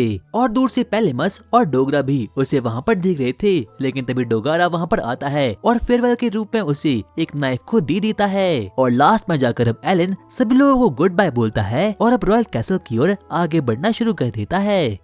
और यहाँ तक कि एलन तो अब उस पूरी की पूरी कैसल को देखकर काफी एक्साइटमेंट में आ चुका था, क्योंकि वो कैसल भाई सच में ही काफी ज्यादा बड़ा था। आगे अब हम लोग एलन और सैसिल को देखते हैं। वो लोग आपस में खेलना शुरू करते हैं, लेकिन तभी सैसिल एलन को बुली करना शुरू कर देती है। वो उसके कंधे पर बैठी थी ताकि उसे कैसे भी करके वो फ्रूट मिल पाए। वो एलन को बोलती है, अबे बुद्धू बच्चे तू कर क्या रहा है, आगे आगे बढ़ना। लेकिन एलन के पास बिल्कुल भी इतनी स्ट्रेंथ नहीं थी। उसे बिल्कुल भी समझना था कि आखिरकार उसे इस वक्त पर करना क्या चाहिए। लेकिन लास्ट में जाकर वो फाइनली सैनसिल को उस फ्रूट को खिलाई देता है, लेकिन उसे वो फ्रूट बिल्कुल भी पसंद नहीं आता। इसीलिए वो एलन को ही डांटना शुरू कर देती है। वो उसे बोलती है, जल्दी से अभी की अभी मार्केट जाओ और मेरे लिए पोपो फ्रूट को ले आओ। और एलन तो बिल्कुल भी समझ नहीं पाता कि आखिरकार उसे इस वक्त पर करना क्या चाहिए। लेकिन तभी वो अचानक से अपने ऊपर देखता है, जहाँ पर कि वो एक बड़ी बड़ी मैजिक शिप को देखता है। उसने आज से पहले अपनी जिंदगी में कभी भी मैजिकल शिप को कभी भी देखा नहीं था। इसीलिए जब वो उस चीज को देखता है तो उसकी आंखें खुली की खुली रह चुकी थी, क्योंकि उस मैजिकल शिप में बहुत सारे मैजिकल आइटम्स भी होते हैं। लेकिन तभी हम लोग वापस से सैनसेल को देखती है। वो एलन से काफी चिढ़ चुकी थी। वो उसे बोलती है, जब तुम फ्री हो जाओगे तो मेरे लिए पोपो फ्रूट्स को ले आना। अगली सुबह अब हम लोग वापस से एलन को देखते हैं, जो कि अब कैसल में होता है। लेकिन तभी उसकी नींद खुलती है और अब उसका बेडरूम एक स्टोर रूम बन चुका था। लेकिन तभी वो अपने पास देखता है और वहाँ पर उसे कुछ ट्रीज दिखती है। वो कुछ और नहीं बल्कि उसके समथिंग्स ही होते हैं। उनमें से एक का नाम एरोमा होता है और दूसरे का नाम लाइफ ट्री होता है। लेकिन तभी उसे कहीं ना कहीं थोड़ी बहुत भूख लग चुकी थी, इसीलिए वो अपने बाकी दोस्त जो कि सर्वेंट्स होते हैं उनके पास निकल जाता है। लेकिन तभी उसे दूर से एक हेड सर्वेंट दिखता है जिसका नाम के रिकेल होता है। वो आगे बढ़ना शुरू करता है और अब वो लोग सैनसिल के बारे में बातचीत करना शुरू करते हैं। कहीं ना कहीं रिकेल को भी पता ही था कि जो सैनसिल है वो काफी अकड़ू है और वो किसी से भी सही तरीके से बात नहीं करती। लेकिन तभी एलन रिकेल से बोलता है, क्या आपको पता है कि आखिरकार हॉल बॉय और मैन सर्वेंट में क्या डिफरेंस होता है। अब रिकेल भी जो एक हेड सर्वेंट था वो बताता है कि आखिरकार एक हॉल बॉय में और एक मैन सर्वेंट में कितना बड़ा डिफरेंस होता है। जो कोई भी हॉल बॉय होता है वो सिर्फ और सिर्फ हेल्प करने के लिए होता है, और वहीं दूसरी तरफ जो एक मैन सर्वेंट होता है वो किसी भी फैमिली का मेंबर होता है। और तब जाकर एलन को एहसास होता है कि उसने कितने बड़े कारनामे को करके दिखाया है, क्योंकि अब वो फाइनली इस पूरे के पूरे वर्ल्ड की एक रॉयल फैमिली का मेंबर बन चुका है। वो वापस से बैरन से मिलने के लिए वहाँ पर निकल जाता है, जहाँ पर के सैनसिल और बाकी लोग भी एलन को देख लेती है।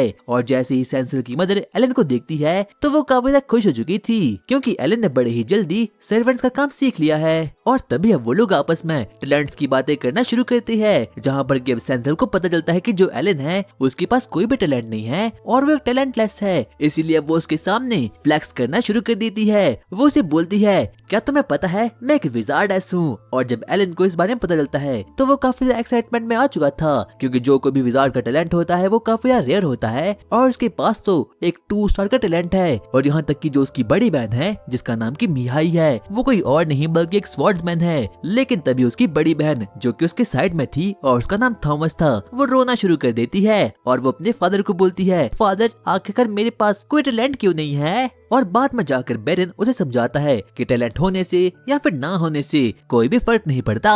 और अब अपना काम खत्म करने के बाद अब एलन मार्केट की ओर आगे बढ़ना शुरू कर देता है ताकि वो मार्केट को और इस पूरे के पूरे वर्ल्ड को एक्सप्लोर कर पाए। लेकिन तभी वो अपनी आंखों के सामने एक बहुत ही बड़ी एडवेंचर गिल्ड को देखता है। वो उसकी ओर आगे बढ़ता है और तभी वो वहाँ पर एडवेंचर गिल्ड की रिसेप्शनिस्ट से मिलता है। वो उसे बोलता है, क्या मैं भी एडवेंचर बन सकता हूँ? बच्चे तुम्हारी एज कितनी है?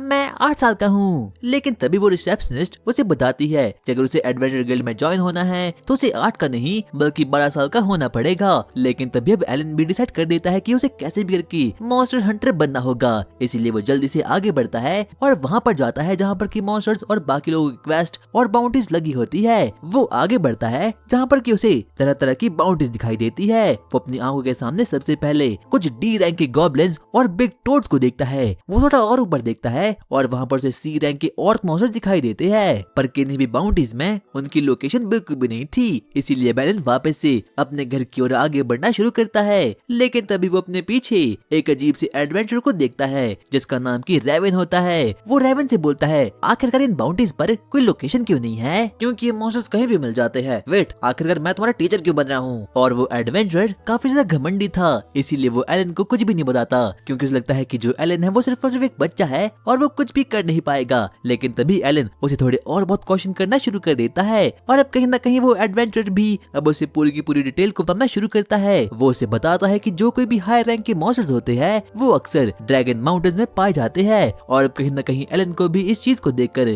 काफी खुशी हो रही थी। लेकिन तभी एलन एक बाउंटी को देखता है जो कि किसी और की नहीं बल्कि एक बी रैंक के मॉन्स्टर की होती है जिसका नाम की मर्डर ग्लैश होता है। क्या इसे आज तक कोई नहीं मार पाया? नहीं, इसे कोई भी हरा नहीं सकता, क्योंकि इसकी स्पीड, स्ट्रेंथ और बाकी चीजें काफी ज्यादा ओपी लेवल की है। और तभी एलन की नजर ए रैंक के व्हाइट ड्रैगन पर पड़ती है और जो कोई भी उसे मारेगा उसे तकरीबन 1000 गोल्ड कॉइन मिलने वाले हैं। और जो कोई भी व्हाइट ड्रैगन होता है वो सच में ही काफी पावरफुल होता है। और अब बाद में जाकर रेवन उसे बताता है कि जहाँ पर व्हाइट ड्रैगन रहता है उसकी केव में कुछ मिथरल ओर पड़े हुए हैं और मिथरल ओर सच में ही काफी रेयर होते हैं। वो लोग आपस में बातें कर रहे थे, लेकिन तभी वहाँ पर रेवन के बागी गिल्ड के मेंबर्स अब वहाँ पर आ चुके थे, इसलिए ना चाहते हुए भी अब एलन को वहाँ से जाना पड़ता है। और अब अगले दिन एलन अपने कैसल के काम से छुट्टी ले लेता है ताकि वो जल्दी से आगे जा पाए और वहाँ पर कुछ मॉन्स्टर हंटिंग कर पाए। वो काफी ज्यादा एक्साइटमेंट में आगे बढ़ना शुरू करता है, लेकिन तभी कुछ रॉयल गार्ड्स उसे रोक लेती है। लेकिन तभी एलन अपने रॉयल एनवलप को उसे दिखा देता है, जिससे कि अब सभी के सभी रॉयल गार्ड्स उसकी रिस्पेक्ट करना शुरू कर देते हैं और उसके लिए गेट को भी खोल देती है। अब एलन आगे बढ़ना शुरू करता है ताकि वो आगे जाकर मॉन्स्टर हंटिंग कर पाए और अपने लेवल और बाकी चीजों को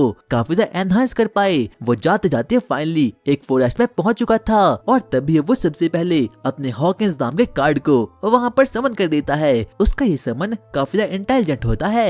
हॉकिंस आगे जाओ और मुझे बताओ कि आसपास कोई मॉन्स्टर भी है या फिर नहीं। देखते ही देखते वो थोड़े और बहुत हॉकिंस को समन कर देता है और सभी लोगों को रिसर्च पर भेज देता है और वो सभी लोग अब ऐसा ही करते हैं। और तभी अब वो अपने एक और समन को समन कर देता है जिसका नाम की टामा होता है, लेकिन इसकी इंटेलिजेंस बिल्कुल भी ठीक नहीं होती, इसीलिए वो एलन को अच्छे तरीके से समझ नहीं पाता।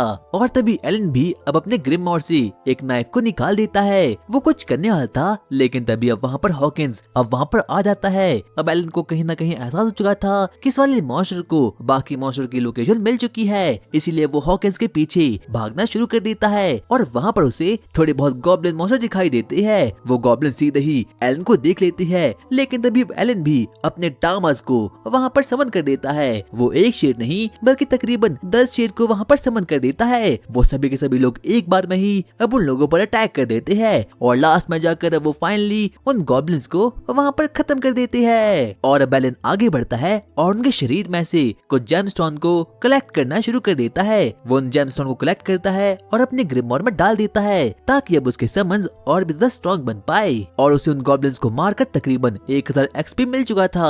और अब एलन के समन्स बाकी मॉन्स्टर को खत्म करना शुरू कर देते हैं। लेकिन तभी वो अपने मॉन्स्टर जिसका नाम की पेपिलॉन था उसे यूज करता है और उन गॉब्लिन्स को बेहोश कर देता है और टॉमस की हेल्प से उन्हें नींद में ही खत्म करके उनके जेमस्टोन को कलेक्ट कर देता है, जिससे कि अब उसकी एक्सपी बहुत ही तेजी से बढ़ना शुरू हो चुकी थी। और अब एलन भी काफी खुश हो चुका था क्योंकि धीरे धीरे करके अब वो काफी ज्यादा स्ट्रॉन्ग बन रहा था। वो अपने मन में बोलता है मैंने आज 5 हॉर्न रैबिट्स को मारा और तकरीबन 8 गॉब्लिन्स को मारा, जिससे कि उसे तकरीबन 60,000 एक्सपी मिल चुका था। वो इस चीज को देखकर काफी खुश हो चुका था, यहाँ तक कि वो नाचना भी शुरू कर देता है। बाद में जाकर अब उसे अपने ग्रिमोर के बारे में और अब अपने समन्स के बारे में काफी कुछ पता चल चुका था, जैसे कि उसे पता चलता है कि जो पेपिलन को डिबफ है वो गॉब्लिन्स पर कुछ ज्यादा ही वर्क करता है, लेकिन बाकी लोगों पर वो इतना वर्क नहीं कर पाता। यहाँ तक कि अब उसे अपने ई रैंक के समनर्स के बारे में और अपने डी रैंक के समन्स के बारे में भी काफी कुछ नॉलेज हो चुकी थी। और अब तो रात भी काफी ज्यादा हो चुकी थी। वो अपने हॉकिंस को बोलता है तो आओ, क्या तुम लोग तैयार हो, हम लोग वापस से ग्रैंड निक पर निकल जाते हैं। लेकिन तभी वो हॉकिंस उसे साफ साफ मना कर देते हैं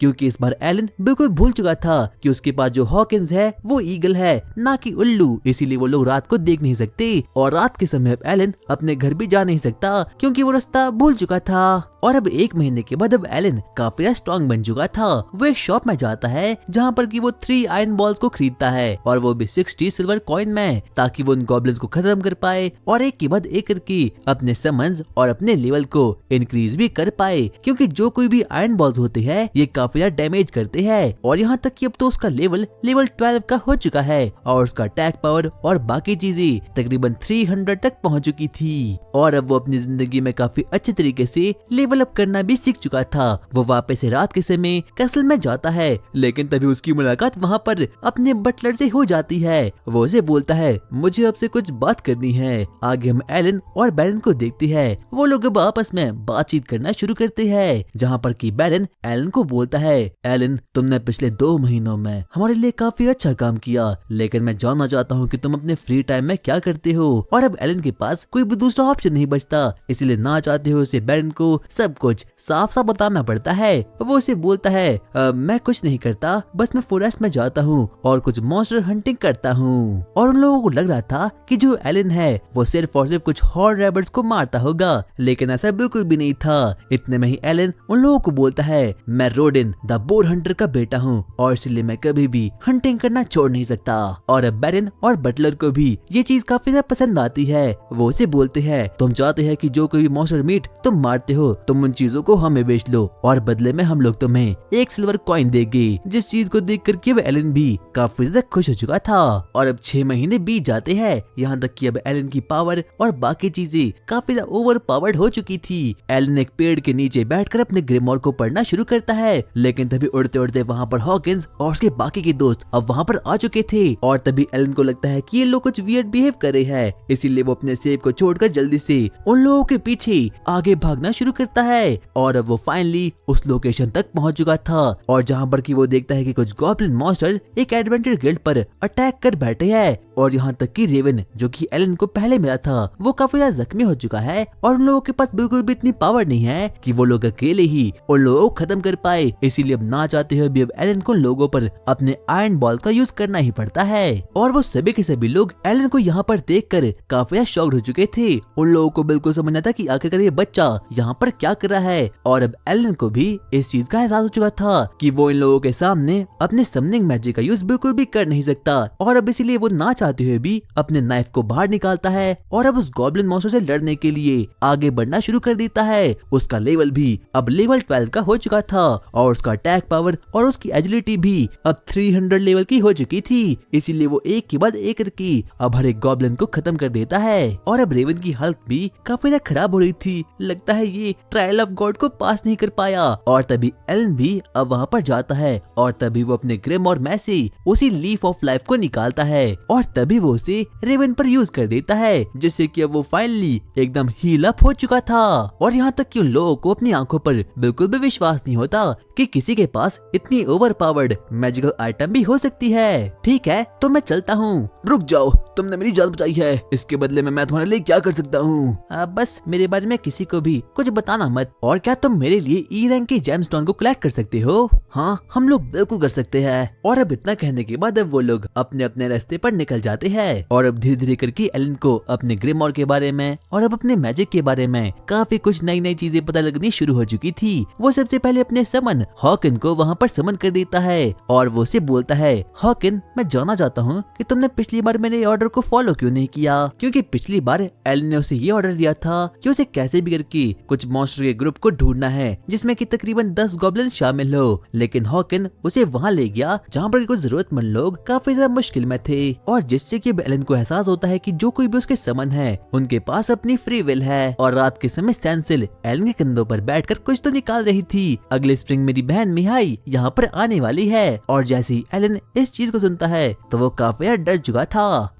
और अब उसके कुछ समय बाद नाइट कमांडर ज़ैनोफ भी ग्रैनवेल के कैसल में आ चुका था। वो लोग अब साथ मिलकर लंच करना शुरू करते हैं और लंच में वो लोग हॉर्न रैबिट्स का मीट खाना शुरू करते हैं। उन लोगों को बिल्कुल भी विश्वास नहीं होता कि जो ये हॉर्न रैबिट है ये किसी और ने नहीं बल्कि एलन ने ही इसका शिकार किया था। यहाँ तक कि ज़ैनोफ भी अब इस चीज को देखकर काफी ज्यादा इम्प्रेस हो चुका था। इतने में ही ज़ैनोफ एलन को बोलता है, तुम्हारे विलेज ने बोर हंटिंग का कोटा कंप्लीट कर दिया है, जिस चीज को देख कर कि एलन काफी ज्यादा खुश हो चुका था। लेकिन तभी सैसिल की बहन जिसका नाम की थॉमस था वो रोना शुरू कर देती है और वो उसे बोलती है, पर इस बार तो हमें बिल्कुल भी कोई बोर मीट खाने को मिला ही नहीं। और जिस चीज को सुनकर कि एलन थोड़ा बहुत शॉक्ड हो चुका था क्योंकि उनके विलेज वालों ने पूरी की पूरी बोर हंटिंग का कोटा खत्म कर लिया था, लेकिन फिर भी ग्रैनवेल और रॉयल फैमिली को बोर का मीट मिला ही नहीं। और जिस चीज को सुनकर कि एलन थोड़ा और बहुत शॉक्ड हो चुका था। आगे हम लेडी ग्रैनवेल और ग्रैनवेल को सुनते हैं। वो लोग अब आपस में बातचीत करना शुरू करते हैं, लेकिन तभी थॉमस एलन को बोलती है, क्या तुम हमारे लिए प्लीज अगली बार वाइट डियर का मीट कलेक्ट करके ला सकते हो? जिस चीज को सुनकर कि सैसिल काफी ज्यादा गुस्से में आ चुकी थी क्योंकि एलन किसी और का सर्वेंट नहीं बल्कि उसका ही सर्वेंट था। लेकिन तभी लेडी ग्रैनवेल वहाँ पर बोलती है, अरे कोई बात नहीं, क्योंकि वाइट डियर का शिकार करना एलन के लिए काफी ज्यादा मुश्किल होने वाला है। और ये बात तो अब एलन की ईगो पर लग जाती है, इसीलिए वो फैसला करता है कि वो किसी भी हालत में उस व्हाइट बियर को वहाँ पर खत्म करके लाएगा और रॉयल फैमिली को उस चीज को खिला देगा। और यहाँ तक कि ज़ैनोफ भी ये सोचना शुरू करता है कि आखिरकार एक छोटा सा बच्चा उस खतरनाक से मॉन्स्टर को कैसे मारने वाला है। आगे हम देखते हैं कि अब विंटर आ चुका था। आगे हम एलन को देखते हैं जो कि बाहर जाता है और स्नो के साथ खेलना शुरू करता है और वो एक स्नोमैन बनाने की बहुत कोशिश करता है, लेकिन अफसोस वैसा बिल्कुल भी कर नहीं पाता। लेकिन तभी उड़ते उड़ते वहाँ पर उसका हॉक अब वहाँ पर आ चुका था और वो उसे बताता है कि पास की फॉरेस्ट में ही उसने एक वाइल्ड डियर को स्पॉट किया है। एलन जैसे इस बात को सुनता है वो दौड़ते दौड़ते जल्दी से वहाँ पर जाता है जहाँ पर कि वो एक बड़े से वाइल्ड डियर को देखता है और ये मॉन्स्टर सच में ही काफी शक्तिशाली होते हैं। और वो देखता है कि वो वाइल्ड डियर इस वक्त कुछ गॉब्लिन्स को खा रहा था। लेकिन तभी हम लोग एलन को देखते हैं, वो अपने मन में सोचता है आखिरकार अभी मुझे क्या करना चाहिए। वो अपने समनिंग मैजिक का यूज करता है। सबसे पहले वो अपने ग्रिमोर को निकालता है और वहाँ पर बहुत से फ्रॉग्स को समन कर देता है, जिससे कि वाइल्ड डियर काफी ज्यादा गुस्से में आ चुका था। वो आगे बढ़ता है और एक एक करके उसके फ्रॉग्स को खत्म कर लेता है। लेकिन एलन एक बार वापस से एक ट्रैप को सेट कर देता है। वो एक बार वापस से कुछ फ्रॉग मॉन्स्टर को वहाँ पर समन कर देता है, जिससे कि अब वाइल्ड डियर भी उसके पीछे पीछे आना शुरू कर देता है। अचानक से वाइल्ड डियर एलन को खत्म करने के लिए आगे बढ़ता है, लेकिन बूम, वो उसके ट्रैप में फंस जाता है। और अब एलन और उसके बाकी के समन्स काफी ज्यादा खुश हो चुके थे। आगे अब वो लोग कैसल की ओर आगे बढ़ना शुरू करते हैं, जहाँ पर कि सभी के सभी रॉयल गार्ड्स अब अपने गेट के पास आ चुके थे। वो लोग अपने सामने उसी वाइल्ड डियर को देखते हैं। उन लोगों को लगता है कि वाइल्ड डियर यहाँ पर पता नहीं कैसे आ चुका है। वो सबसे पहले अपने वेपन्स को वहाँ पर निकालते हैं और तभी हम लोग उस वाइल्ड डियर को देखते हैं। वो थोड़ा और आगे आगे बढ़ना शुरू करता है, जिस चीज को देखकर कि वो सोल्जर्स की तो एकदम फटकर चार हो चुकी थी। लेकिन तभी पीछे से एलन बोलता है, अरे कोई बात नहीं, मैंने इस वाइल्ड डियर को ऑलरेडी खत्म कर लिया है। कुछ समय के बाद अब वहाँ पर ज़ैनॉफ और ग्रैनवेल फैमिली अब वहाँ पर आ चुकी थी। जैसी वो एलन और उस वाइट डियर को देखती है तो वो लोग सच में ही काफी शॉक्ड हो चुके थे। उन लोगों को बिल्कुल भी विश्वास नहीं होता कि एक छोटे से बच्चे ने इतने बड़े वाइट डियर मॉन्स्टर को वहाँ पर खत्म कर लिया है। थॉमस दौड़ते दौड़ते उसके पास जाता है और वो उसे थैंक यू बोलती है। इतने में ग्रैनविल भी अब वहाँ पर आ चुका था। उसे भी बिल्कुल भी विश्वास नहीं होता कि एक छोटा सा बच्चा जिसके पास की कोई भी टैलेंट नहीं है उसने इतने बड़े डियर को अकेले ही खत्म कर दिया है। इसीलिए अब वो लोग डिसाइड करते हैं कि वो लोग एक बार वापस से एलन को बैप्टाइज करेंगे और उसके टैलेंट का पता लगाएंगे। पर अब एलन को उस वाइट डियर मॉन्स्टर में बिल्कुल भी कोई इंटरेस्ट नहीं था क्योंकि उसे मारकर उसे सिर्फ और सिर्फ 2500 एक्सपी मिला था जो कि बहुत कम था। आगे हम एलन को देखती है जो कि ग्रैनविल के बटलर के पास जाता है। अब वो लोग आपस में बातचीत करना शुरू करते हैं जहाँ पर कि उसका बटलर एलन को बोलता है, देखो बच्चे, मेरे पास तुम्हारे लिए एक नई पोजीशन है और वो है हंट्समैन की। एलन जिस चीज को सुनकर काफी ज्यादा खुश हो चुका था। उसे लगता है कि अब फाइनली उसकी प्रमोशन हो चुकी है और अब उसे काफी ज्यादा पैसे मिलने वाले हैं और यहाँ तक कि अब वो अपने समनिंग लेवल को भी ग्राइंड कर सकता है। लेकिन तभी वो बटलर उसे उसके नए काम के बारे में बताता है। अब वो एक हंट्समैन है, इसलिए वो सिर्फ और सिर्फ वीक में एक बार जंगल की ओर जा सकता है और बड़े बड़े मॉन्स्टर का शिकार कर सकता है। यहाँ तक कि अब उसके पास एक और काम आ चुका है। अगर कोई भी मॉन्स्टर या फिर कोई और आदमी विलेज पर अटैक करेगा तो एलन की ड्यूटी होगी कि उसे ही बाकी लोगों को बचाना होगा और साथ ही साथ में उसे सेसिल का नौकर बनकर भी रहना पड़ेगा। एलन के पास अब कोई भी चॉइस नहीं थी, इसलिए ना चाहते हुए भी अब उसे इस ऑफर को हाँ ही करना पड़ता है। लेकिन अब उसकी सैलरी 1000 सिल्वर कॉइन हो चुकी थी। आगे हम लोग 3 महीने बाद की कहानी देखते हैं जहाँ पर कि अब स्प्रिंग आ चुका था। एलन और सेसिल साथ में खड़े थे लेकिन तभी वो लोग अपने ऊपर एक बहुत बड़ी मैजिक शिप को देखते हैं। अचानक से वो मैजिक शिप नीचे आती है और उसमें से कोई और नहीं बल्कि सेसिल का बड़ा भाई मिहाई वहाँ पर आ जाता है और यहाँ तक कि सेसिल भी अपने भाई को यहाँ पर देखकर काफी ज्यादा ही खुश हो चुकी थी। और अब सेसिल एलन को मिहाई से इंट्रोड्यूस करवाती है। वो उसे बताती है कि जो एलन है वो एक साथी काफी ज्यादा काम करता है, यहाँ तक कि उसका अजगर भी काफी ज्यादा बड़ा है। जिस चीज को सुनकर कि मिहाई भी काफी शॉक्ड हो चुका था। आगे मिहाई वहाँ से निकल जाता है लेकिन तभी एलन को इस बात की काफी ज्यादा क्यूरियोसिटी होती है कि जो मिहाई है वो कितना ज्यादा स्ट्रॉन्ग है। और तभी सेसिल मिहाई को अपने साथ अपने कैसल में ले जाती है और यहाँ तक कि उनके इस प्यार को देखकर एलन को अपनी फैमिली और अपने सिबलिंग्स की याद आना भी शुरू हो चुकी थी। आगे हम एलन को देखते हैं जो कि फॉरेस्ट में जाता है। वो अपने डेली कोटा को पूरा करने के लिए कुछ मॉन्स्टर को हंट करके अब वापस से कैसल में आ चुका था और जैसे ही बाकी के शेफ लोग उसके इस मॉन्स्टर को देखती है तो वो लोग काफी शॉक्ड हो चुके थे। लेकिन तभी दौड़ते दौड़ते अब रिक भी वहाँ पर आ चुका था। क्या तुम्हें पता है कि नाइट कमांडर ज़ैनॉफ और मिहाई आपस में ड्यूल करे हैं? और जिस चीज को सुनकर कि एलन तो काफी एक्साइटमेंट में आ चुका था, इसीलिए वो दौड़ते दौड़ते जल्दी से उस एरिना में निकल जाता है जहाँ पर कि वो लोग आपस में ड्यूल कर रहे थे। आगे मिहाई भी ज़ैनॉफ पर अटैक करना शुरू करता है लेकिन ज़ैनॉफ उस पर लड़ते हुए अपने फुल पोटेंशियल का यूज नहीं करता और बस उसे थोड़ा बहुत ही मारना शुरू कर देता है। और कुछ समय के बाद अब उनका ड्यूल भी एकदम खत्म हो चुका था। लेकिन तभी सेसिल की नजर वहाँ पर एलन पर पड़ती है। एलन, तुम्हें मेरे बड़े भाई से ड्यूल करना चाहिए। जिस चीज को सुनकर कि एलन तो काफी ज्यादा एक्साइटमेंट में आ चुका था। वो नाइट कमांडर ज़ैनॉफ के पास जाता है और अब ज़ैनॉफ भी उसे अपनी मिथरल स्वॉर्ड को दे देता है। जिस चीज को देखकर कि एलन तो काफी ज्यादा एक्साइटमेंट में आ चुका था। उसे बिल्कुल भी विश्वास नहीं होता कि इस वक्त पर उसने एक मिथरल से बनी हुई स्वॉर्ड को पकड़ के रखा है। और अब एलन को भी अपने ऊपर पूरा का पूरा विश्वास था कि वो बड़े ही इजीली मिहाई को खत्म कर लेगा क्योंकि उसके स्टैट्स, एजिलिटी और बाकी चीजें काफी ज्यादा ओपी हो चुकी है और यहाँ तक कि अब उसका लेवल भी 20 का हो चुका है। एलन काफी ज्यादा कॉन्फिडेंस में था। ज़ैनॉफ उन दोनों के बीच होने वाली ड्यूल को एकदम स्टार्ट करके रख देता है। आगे अब वो लोग आपस में ड्यूल करना शुरू कर देती है। उन दोनों की स्ट्रेंथ सच में ही काफी ज्यादा खतरनाक थी। लेकिन तभी हम लोग लेडी ग्रेवल को देखते हैं और वो अपने बेटे को लेकर काफी ज्यादा टेंशन में थी। लेकिन तभी नाइट कमांडर ज़ैनॉफ उसे बोलता है, चिंता की कोई बात नहीं क्योंकि मिहाई के पास काफी ज्यादा स्ट्रेंथ है, एक रॉयल एकेडमी का स्टूडेंट है। और होता भी बिल्कुल ऐसा ही है क्योंकि मिहाई के पास तो सच में ही काफी ज्यादा स्ट्रेंथ होती है। वो एलन पर भारी पड़ना शुरू हो चुका था और बाद में जाकर वो फाइनली एलन को हरा कर रख देता है। बाद में जाकर अब एलन को रियलाइज होता है कि मिहाई के पास तो सच में ही काफी डिफरेंट लेवल की पावर है, यहाँ तक कि वो तो किसी डिफरेंट लीग पर ही खेल रहा है। पर ऐसा होना ऑब्वियस था क्योंकि जो मिहाई है वो एक नॉर्मल डिफिकल्टी में खेल रहा है, ना कि एलन की तरह हार्डकोर डिफिकल्टी में। आगे थॉमस और सेसिल मिहाई के पास आ जाते हैं। वो उसकी तारीफ करना शुरू करते है। यहाँ तक कि अब वो लोग एलन की भी तारीफ करना शुरू कर देते हैं, जिस चीज को सुनकर कि एलन भी काफी ज्यादा एक्साइटमेंट में आ चुका था और वो थोड़ा बहुत खुश भी हो चुका था।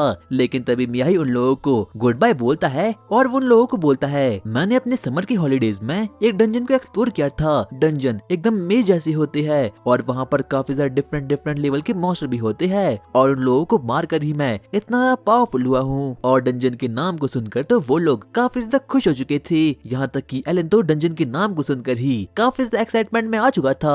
उसे बिल्कुल भी विश्वास नहीं होता कि इस दुनिया में ऐसी कोई चीज भी एग्जिस्ट करती है। मुझे तुमसे वापस से ड्यूल करनी है। ठीक है, हम अगली छुट्टियों में ड्यूल करेंगे, लेकिन इसके बदले में तुम्हें मेरी बहन का ध्यान रखना होगा। और अब इतना कहने के बाद ही मियाई उन लोगों को गुड बाय बोलता है और वापस से रॉयल एकेडमी के लिए निकल जाता है ताकि वो वहाँ पर पढ़ाई कर सके और वहाँ पर रहकर उसे मैजिक आ सके।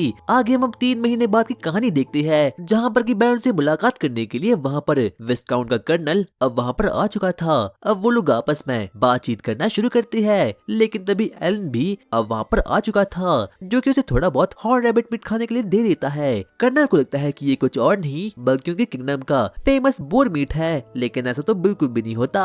और दरअसल कर्नल और बैरन की आपस में बिल्कुल भी नहीं बनती। वो लोग आपस में हमेशा कंपटीशन करते थे और जैसे ही वो मोटू कर्नल उस मीट को देखता है तो उसके मुंह में एकदम पानी आ चुका था और यहाँ तक कि वो जानवरों की तरह उसे खाना भी शुरू कर देता है। लेकिन तभी एलन को रिक की कही गई बात याद आती है। उसने उसे बताया था कि बैरन और कर्नल आपस में दुश्मन नहीं है, लेकिन दुश्मन से कम भी नहीं है। और बैरन का किंगडम व्हाइट ड्रैगन माउंटेन से राइट साइड में है और वहीं दूसरी तरफ कर्नल का किंगडम व्हाइट ड्रैगन माउंटेन के लेफ्ट साइड में है। और इस वक्त पर कर्नल का किंगडम काफी ज्यादा रिच है, क्योंकि इस वक्त पर उस व्हाइट ड्रैगन का ध्यान पूरी तरीके से बैरन और उसके सोल्जर्स पर है, इसीलिए वो लोग मिथरल की माइनिंग नहीं कर सकते। और वहीं दूसरी ओर इस चीज का फायदा लेते हुए कर्नल और उसके सोल्जर मिथरल को काफी ज्यादा माइन कर रहे हैं, जो कि काफी ज्यादा रेयर एलिमेंट होता है। इसीलिए उन लोगों का किंगडम धीरे धीरे करके काफी ज्यादा अमीर हो रहा है। आगे अब कर्नल बैरन को बोलता है, मैं यहाँ पर इसीलिए आया हूँ ताकि मैं तुमसे डिस्कस कर सकूं, क्योंकि जो मेरी छोटी बेटी है उसकी हाल फिलहाल में ही अप्रैल सेरेमनी हुई थी और उसके पास कोई भी टैलेंट नहीं है। जिस चीज को सुनकर कि एलन को अपने भाई की याद आती है। और अब उसके कुछ समय के बाद एलन एडवेंचर गिल्ड में जाता है, जहाँ पर कि वो रेवन की पार्टी से बातचीत करना शुरू करता है। वो उन लोगों को बताता है, क्या आप लोग मुझे सी रैंक के मॉन्स्टर्स के बारे में कुछ जानकारी दे सकते हो? आगे वो लोग आपस में बातचीत करना शुरू करते हैं, जहाँ पर कि रेवन और उसकी पार्टी एलन को बताती है कि जो कोई भी सी रैंक का मॉन्स्टर होता है वो काफी ज्यादा स्ट्रॉन्ग होता है, यहाँ तक कि बड़े बड़े लोग भी उन लोगों से अकेले नहीं लड़ सकते। पर एलन ने तो पहले ही फॉरेस्ट के डी रैंक के मॉन्स्टर को एकदम खत्म कर दिया है। और तभी आई पैच उसे बताती है कि सबसे पहले उन लोगों को शॉपिंग करने के लिए जाना होगा। और अब एलन भी जल्दी से एक शॉप में जाता है, जहाँ से कि वो एक केव को खरीद देता है। और अब इतना कहने के बाद वो मॉन्स्टर हंटिंग के लिए वापस से फॉरेस्ट में जाता है, जहाँ पर कि उड़ते उड़ते हॉक उसके पास आता है और वो उसे एक मॉन्स्टर की इंडिकेशन को दे देता है। अब एलन भी जल्दी से वहाँ पर निकल जाता है और जहाँ पर कि उसे एक बहुत बड़ा सी रैंक का ऑर्क मॉन्स्टर सोते हुए दिखाई पड़ता है। वो अपने समनिंग मैजिक का यूज करता है और बहुत से सेबर टूथ ड्रैगन को वहाँ पर समन कर देता है। वो सभी के सभी लोग एक बार में ही उस पर अटैक कर देती है, लेकिन वो ऑर्क काफी ज्यादा शक्तिशाली था। वो एक के बाद एक करके उन लोगों को मारना शुरू कर देता है, लेकिन इतना ही काफी नहीं था कि लास्ट में जाकर एलन और उसके समन उस ऑर्क को खत्म कर देते हैं। वो उसकी बॉडी में से फाइनली सी रैंक के जेमस्टोन को भी एक्सट्रैक्ट कर देता है। और अब एलन को कैसे भी काफी ज्यादा स्ट्रॉन्ग बनना था और मिहाई के लेवल तक पहुंचना था। लेकिन तभी हम देखते हैं कि एलन का हॉक उसे एक और मॉन्स्टर के बारे में बताता है। एलन दौड़ते दौड़ते अब वहाँ पर निकल जाता है और जहाँ पर कि उसकी मुलाकात एक बहुत बड़ी शील्ड स्पाइडर से होती है। और तभी एलन की सेबर टूथ ड्रैगन उस पर अटैक कर देती है, लेकिन जिससे कि उस चींटी को कुछ भी नहीं होता। लेकिन तभी एलन अपने समन बटर फ्री को वहाँ पर समन कर देती है, जिससे कि वो स्पाइडर बेहोश हो चुकी थी। एलन जल्दी से वहाँ पर जाता है और उसके कोर को डिस्ट्रॉय करने की बहुत कोशिश करता है, लेकिन उसका कोर तो डिस्ट्रॉय नहीं होता।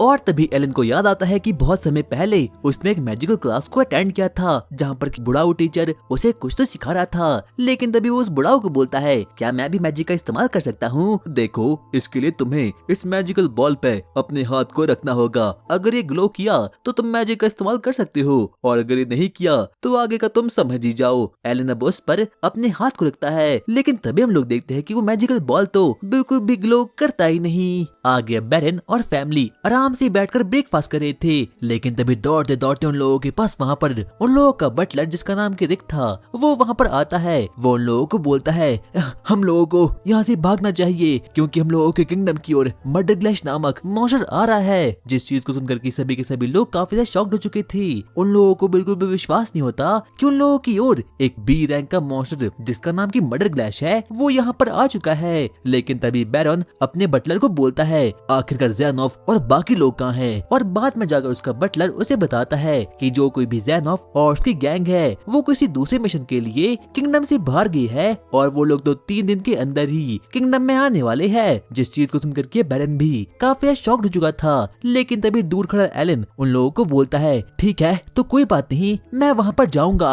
और सेसिल तो इस बात को सुनकर काफी ज्यादा गुस्से में आ चुकी थी। वो एलन को बोलती है, एलन तुम कहीं भी नहीं जाओगे, क्योंकि तुम मेरे पर्सनल सर्वेंट हो। लेकिन तभी एलन को भी अब थोड़ा बहुत गुस्सा आ चुका था। वो उसे बोलता है, मैं सिर्फ और सिर्फ आपका सर्वेंट नहीं हूँ, बल्कि मैं बैरन फैमिली का हंट्समैन भी हूँ। इसीलिए ये मेरी रिस्पॉन्सिबिलिटी है कि मैं वहाँ पर जाऊँ और बाकी लोगों की जान को बचाऊं। और अब इतना कहने के बाद अब एलन दौड़ते दौड़ते वहाँ से मर्डर ग्लैश की ओर आगे बढ़ना शुरू करता है, ताकि वो सिविलियन की जान को बचा सके। वो आगे बढ़ता है, लेकिन तभी उसे याद आता है कि उसके पास तो कोई भी एक्सपी नहीं है, क्योंकि उसने सुबह उठते ही काफी ज्यादा ट्रेनिंग कर दी थी, और अब उसके पास बिल्कुल भी कोई एमपी नहीं है, और ना ही तो उसके पास एक्सपी है। वो आगे बढ़ना शुरू करता है, जहाँ पर कि वो देखता है कि किंगडम के गार्ड अपनी पूरी की पूरी कोशिश कर रहे हैं ताकि वो लोग जल्द से जल्द सिविलियन को बचा पाए। लेकिन तभी एलन भी अब वहाँ पर पहुंच चुका था। इतने में ही वहाँ पर एक रॉयल फैमिली का मेंबर आता है, और वो सोल्जर को बोलता है, वहाँ पर मेरी वाइफ और मेरी बेटी है, उन लोगों को बचा लो।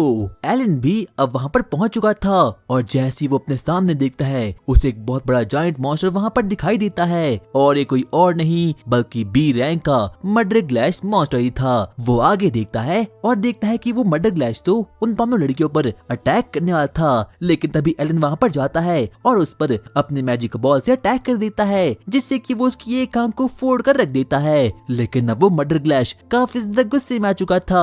अब उसकी पूरी की पूरी अटेंशन अब एलन पर आ चुकी थी। वो बाकी गार्ड्स को बोलता है, मैं इसे शहर से दूर भगाने का काम करूंगा, और होता भी ऐसा ही है। और अब वो मर्डर ग्लैश एलन के एकदम पीछे पड़ चुका था। बाकी लोगों को कुछ भी समझ ना था कि आखिरकार ये यहाँ पर हो क्या रहा है। और अब एलन अपनी जान बचाने के लिए आगे आगे बढ़ना शुरू करता है। वो अपने ग्रिमोर में देखता है कि अभी तक भी उसके पास कोई भी एमपी बचा ही नहीं है, और ऐसे तो वो ना चाहते हुए भी मारा जाएगा। लेकिन अब एलन के पास कोई भी ऑप्शन था ही नहीं। वो आगे बढ़ना शुरू करता है। उसे पता चलता है कि मर्डर ग्लैश को खेलना काफी ज्यादा पसंद है। लेकिन तभी उसे इन्फॉर्मेशन मिलती है कि अब उसका एमपी पॉइंट और एक्सपी पॉइंट वापस से रिकवर हो चुका है। इसीलिए वो कुछ समन्स को डिलीट करता है और पेपिलॉन के तकरीबन 34 समन्स को वहाँ पर क्रिएट कर देता है। लेकिन अब उसके पास कोई भी ऑप्शन नहीं था। वो उस मर्डर ग्लैश को किंगडम से कहीं दूर जाने की कोशिश करता है, और वो प्लान करता है कि वो इस मर्डर ग्लैश को व्हाइट ड्रैगन माउंटेन्स की ओर ले जाएगा। वो आगे आगे बढ़ना शुरू करता है, लेकिन अब सही मौका आ चुका था। इतने में ही एलन अपने समन्स यानी कि पेपिलॉन को अब वहाँ पर समन कर देता है, और अब सभी के सभी पेपिलॉन्स मर्डर ग्लैश को खत्म करने की बहुत ट्राई करते हैं, और ट्राई करते हैं कि वो सो जाए। लेकिन उनका तो मर्डर ग्लैश पर कोई भी इफेक्ट पड़ता ही नहीं। यहाँ तक कि अब मर्डर ग्लैश काफी ज्यादा गुस्से में आ चुका था,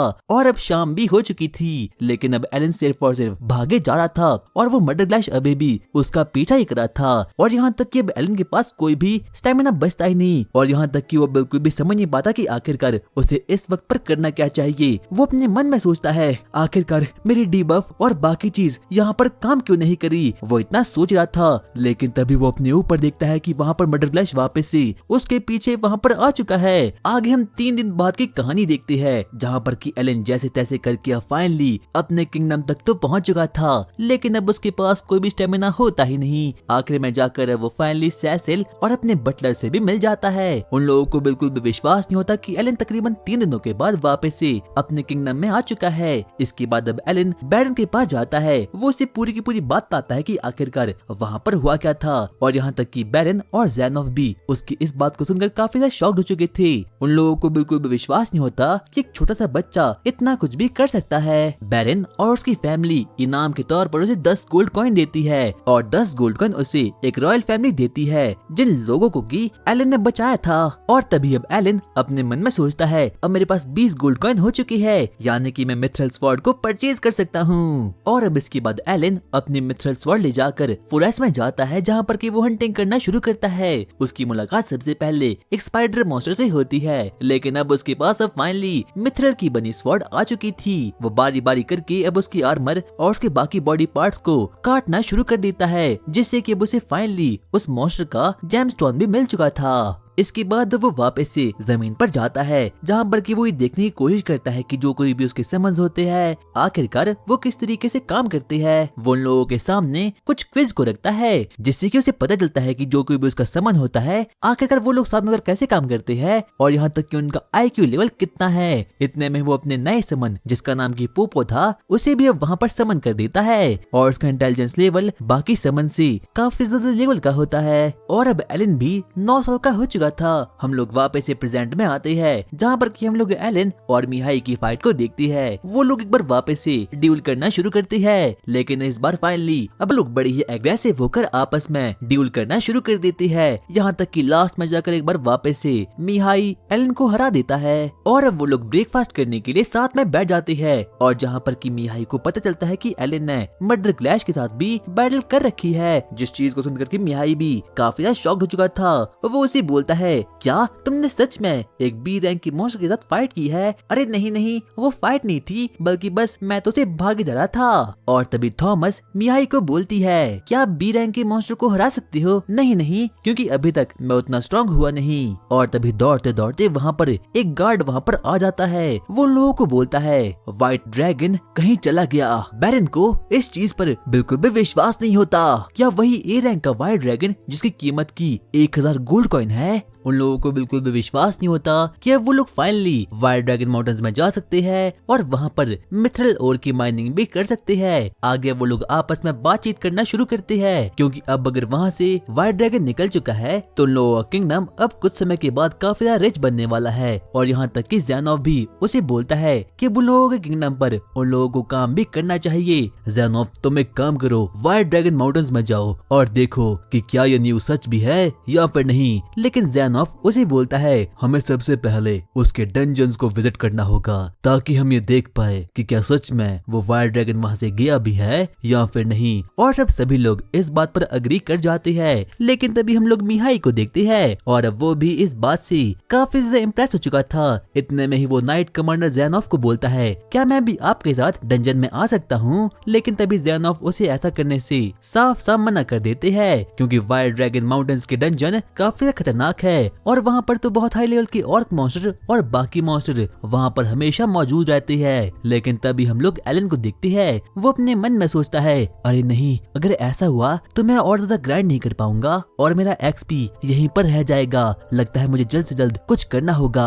आगे अब एलन फॉरेस्ट में आता है ताकि वो अपने लेवल को और बाकी एट्रीब्यूट्स को ग्राइंड कर पाए। वो अपने ग्रिमोर में देखता है और देखता है कि अब उसका समनिंग लेवल 5 का हो चुका है। उसका फ्यूज लेवल, एक्सपेंशन लेवल और बाकी की चीजें भी अब लेवल 4 की हो चुकी है। और यहाँ तक कि अब उसके पास एक नई एबिलिटी जिसका नाम की शेयर एबिलिटी है वो भी आ चुकी है। लेकिन अभी तक एलन को इसके बारे में कुछ भी पता नहीं रहता। वो अपने मन में सोचता है, मैं इस गेम में काफी आगे आ चुका हूँ, मुझे पता नहीं था कि हेल मोड डिफिकल्टी इतनी अच्छी हो सकती है। वो देखता है कि अब उसकी इन्वेंट्री, स्टोरेज और बाकी की स्पेस काफी ज्यादा बढ़ चुकी है। लेकिन तभी उसकी नजर शेयर एबिलिटी पे पड़ती है। उसे बिल्कुल समझ आता कि आखिरकार ये चीज है तो है क्या। इसीलिए वो अपने समन हॉक को वहाँ पर समन कर देता है। वो बोलता है, हॉक शेयर एबिलिटी को ऑन करो। और जैसे ही वो एबिलिटी ऑन होती है, अचानक से वो हॉकिंस की POV से यानी कि उसकी आंखों से पूरी दुनिया को देख पा रहा था। और यही थी शेयर एबिलिटी, जिस चीज को देख करके अब एलन भी काफी ज्यादा एक्साइटमेंट में आ चुका था। यहाँ तक कि अब उसकी आंखों में शारिंगन भी आ चुका था। और ये कुछ और नहीं बल्कि शेयरिंग एबिलिटी ही थी। वो हॉकिंस के POV से हर एक चीज को देख पा रहा था। उसे बिल्कुल भी समझा था कि आखिरकार ये एबिलिटी उसके क्या काम आने वाली है, लेकिन बाद में जाकर अब उसके दिमाग की घंटी बजती है और उसे एहसास होता है कि ये वाली एबिलिटी तो सच में ही काफी ज्यादा कमाल की है। ये बिल्कुल ऐसा है जैसे कि वो अपनी प्रीवियस लाइफ में हमेशा ही गेमिंग किया करता था। लेकिन तभी अब वो अपने मन में सोचना शुरू करता है कि आखिरकार वो कितने क्रिएचर के साथ शेयर एबिलिटी यूज कर सकता है। इसीलिए वो थोड़े और बहुत हॉकिंस को वहाँ पर समन कर सकता है और वो देखता है वो तो बड़े ही आराम से 3 हॉकिंस के POV को शेयर कर पा रहा था। लेकिन तभी वो एक और एनिमल यानी कि टामा को भी अब वहाँ पर समन कर देता है। वो एक और बार एक और टामा को समन करने की कोशिश करता है और उसके POV से भी देखने की कोशिश करता है, लेकिन अब उसकी लिमिट हो चुकी थी इसीलिए वो ऐसा नहीं कर पाता। लेकिन अब उसे कैसे भी करके अपनी शेयरिंग एबिलिटी को और ज्यादा बढ़ाना था, इसीलिए वो देखना शुरू करता है कि आखिरकार वो ऐसा कैसे कर सकता है। वो अपने ग्रिमॉर में देखता है और तभी उसकी नजर इंटेलिजेंस एबिलिटी पर पड़ती है। वो बोलता है ठीक है मुझे समझ आ चुका है कि मुझे क्या करना है। वो अपने ग्रिमॉर से रैंक D के बर्ड को समन कर देता है जिसका नाम की हॉलो था, जिससे कि उसकी इंटेलिजेंस लेवल और ज्यादा बढ़ चुकी थी। वो एक और बार शेयरिंग एबिलिटी का यूज करने का सोचता है और अब वो फाइनली बहुत सारे POV को शेयर कर पा रहा था, यानी कि जैसे जैसे करके उसकी इंटेलिजेंस एबिलिटी बढ़ते जाएगी वैसे ही करके उसकी शेयरिंग एबिलिटी भी काफी ज्यादा OP हो जाएगी। और तभी वो देखता है कि उसके पास तो बहुत सी D रैंक के एनिमल्स और समन्स वहाँ पर आ चुके हैं। वो उनमें से हर एक समन को वहाँ पर समन कर देता है और वो अपने मन में बोलता है लगता है ये चीज तो काफी ज्यादा कमाल की है। वो फॉरेस्ट में जाता है ताकि वो अपने लेवल को और ज्यादा ग्राइंड कर पाए। सबसे पहले वो अपनी स्पाइडर एबिलिटी का यूज करता है जैसे कि वो एक मॉन्स्टर को वहाँ पर ट्रैप कर देता है। उसके बाद अब उसका बियर आगे जाता है और अब उस स्पाइडर को एकदम खा के खत्म कर देता है और तभी उसका नया समन बीटल आते हुए अटैक को डॉज कर लेता है और तभी हम लोग उसके एक नए फिश टाइप मॉन्स्टर को देखते हैं जो कि सभी की एबिलिटी को बफ कर देता है। और अब एलन को तो अपने सभी के सभी नए समन्स काफी ज्यादा कमाल के लगते हैं, लेकिन तभी उसकी नजर एक नए समन पर पड़ती है जिसका नाम की पोटैटो होता है। वो बोलता है पोटैटो अपनी एबिलिटी का यूज करो। पोटैटो अचानक से अपनी एबिलिटी का यूज करता है और वहाँ पर एक फ्रूट को समन कर देता है। जैसे ही एलन उस फ्रूट को अपने हाथों में लेता है उसका पूरा का पूरा MP एकदम रिकवर हो जाता है। एलन इस चीज से अब काफी ज्यादा खुश हो चुका था और यहाँ तक कि अब उसके पास नाइट विजन के लिए एक नया मॉन्स्टर भी वहाँ पर समन हो चुका था जिसका नाम की उल्लू होता है, यानी कि वो दिन में हॉकिंस के साथ और रात में होलो के साथ स्काउटिंग कर सकता है। और वो अपने सभी के सभी नए समन्स को पाकर काफी ज्यादा खुश हो चुका था। उसे बिल्कुल भी विश्वास नहीं होता कि वो इस डिफिकल्टी में काफी ज्यादा आगे बढ़ चुका है और वो डिसाइड करता है कि वो अपने न्यू समन के साथ सीधा ही डंजन में जाने वाला है। वो अपने सभी समन्स को कलेक्ट करता है और सभी लोगों को बोलता है तो क्या तुम लोग तैयार हो डंजन में जाने के लिए, लेकिन अगर तुम्हारा सामना कोई भी ह्यूमन एडवेंचर से हुआ तो उसे कुछ भी मत करना। और अब एलन की बाकी समन्स भी इस बात को मान जाते हैं और अब वो लोग वाइट ड्रैगन माउंटेन्स की ओर आगे बढ़ना शुरू कर देती है। लेकिन तभी हम लोग एलन को देखते हैं और तभी उसके मन में कुछ तो घंटी सी बजती है। आगे हम एलन के दोस्तों को देखते हैं जो कि आपस में ड्यूल कर रहे थे, लेकिन तभी हम लोग देखते हैं कि एलन ने तो यहाँ पर अपने एक समन को यहाँ पर समन कर दिया है और वो उसके POV से सब कुछ देख पा रहा है। वो सबसे पहले अपने भाई, उसके बाद अपने फादर और लास्ट में जाकर अपनी मदर के पास जाता है और यहाँ तक कि वो लोगों को एक गोल्ड कॉइन को भी दे देता है क्योंकि वो लोग सच में ही काफी ज्यादा गरीब थे। और तभी एलन अपने मन में बोलता है ये शेयरिंग एबिलिटी तो सच में ही काफी ज्यादा कमाल की है। सो गाइज आई होप तुम्हें वीडियो पसंद आई होगी और अगर तुम्हें इस एनिमे का नेक्स्ट पार्ट चाहिए तो इस वीडियो को हाइप कर लो और जैसे ही इस वीडियो पे भाई 600 कमेंट्स पूरी हो जाएगी मैं इस वीडियो का नेक्स्ट पार्ट लेकर आ जाऊंगा। तब तक के लिए बाय।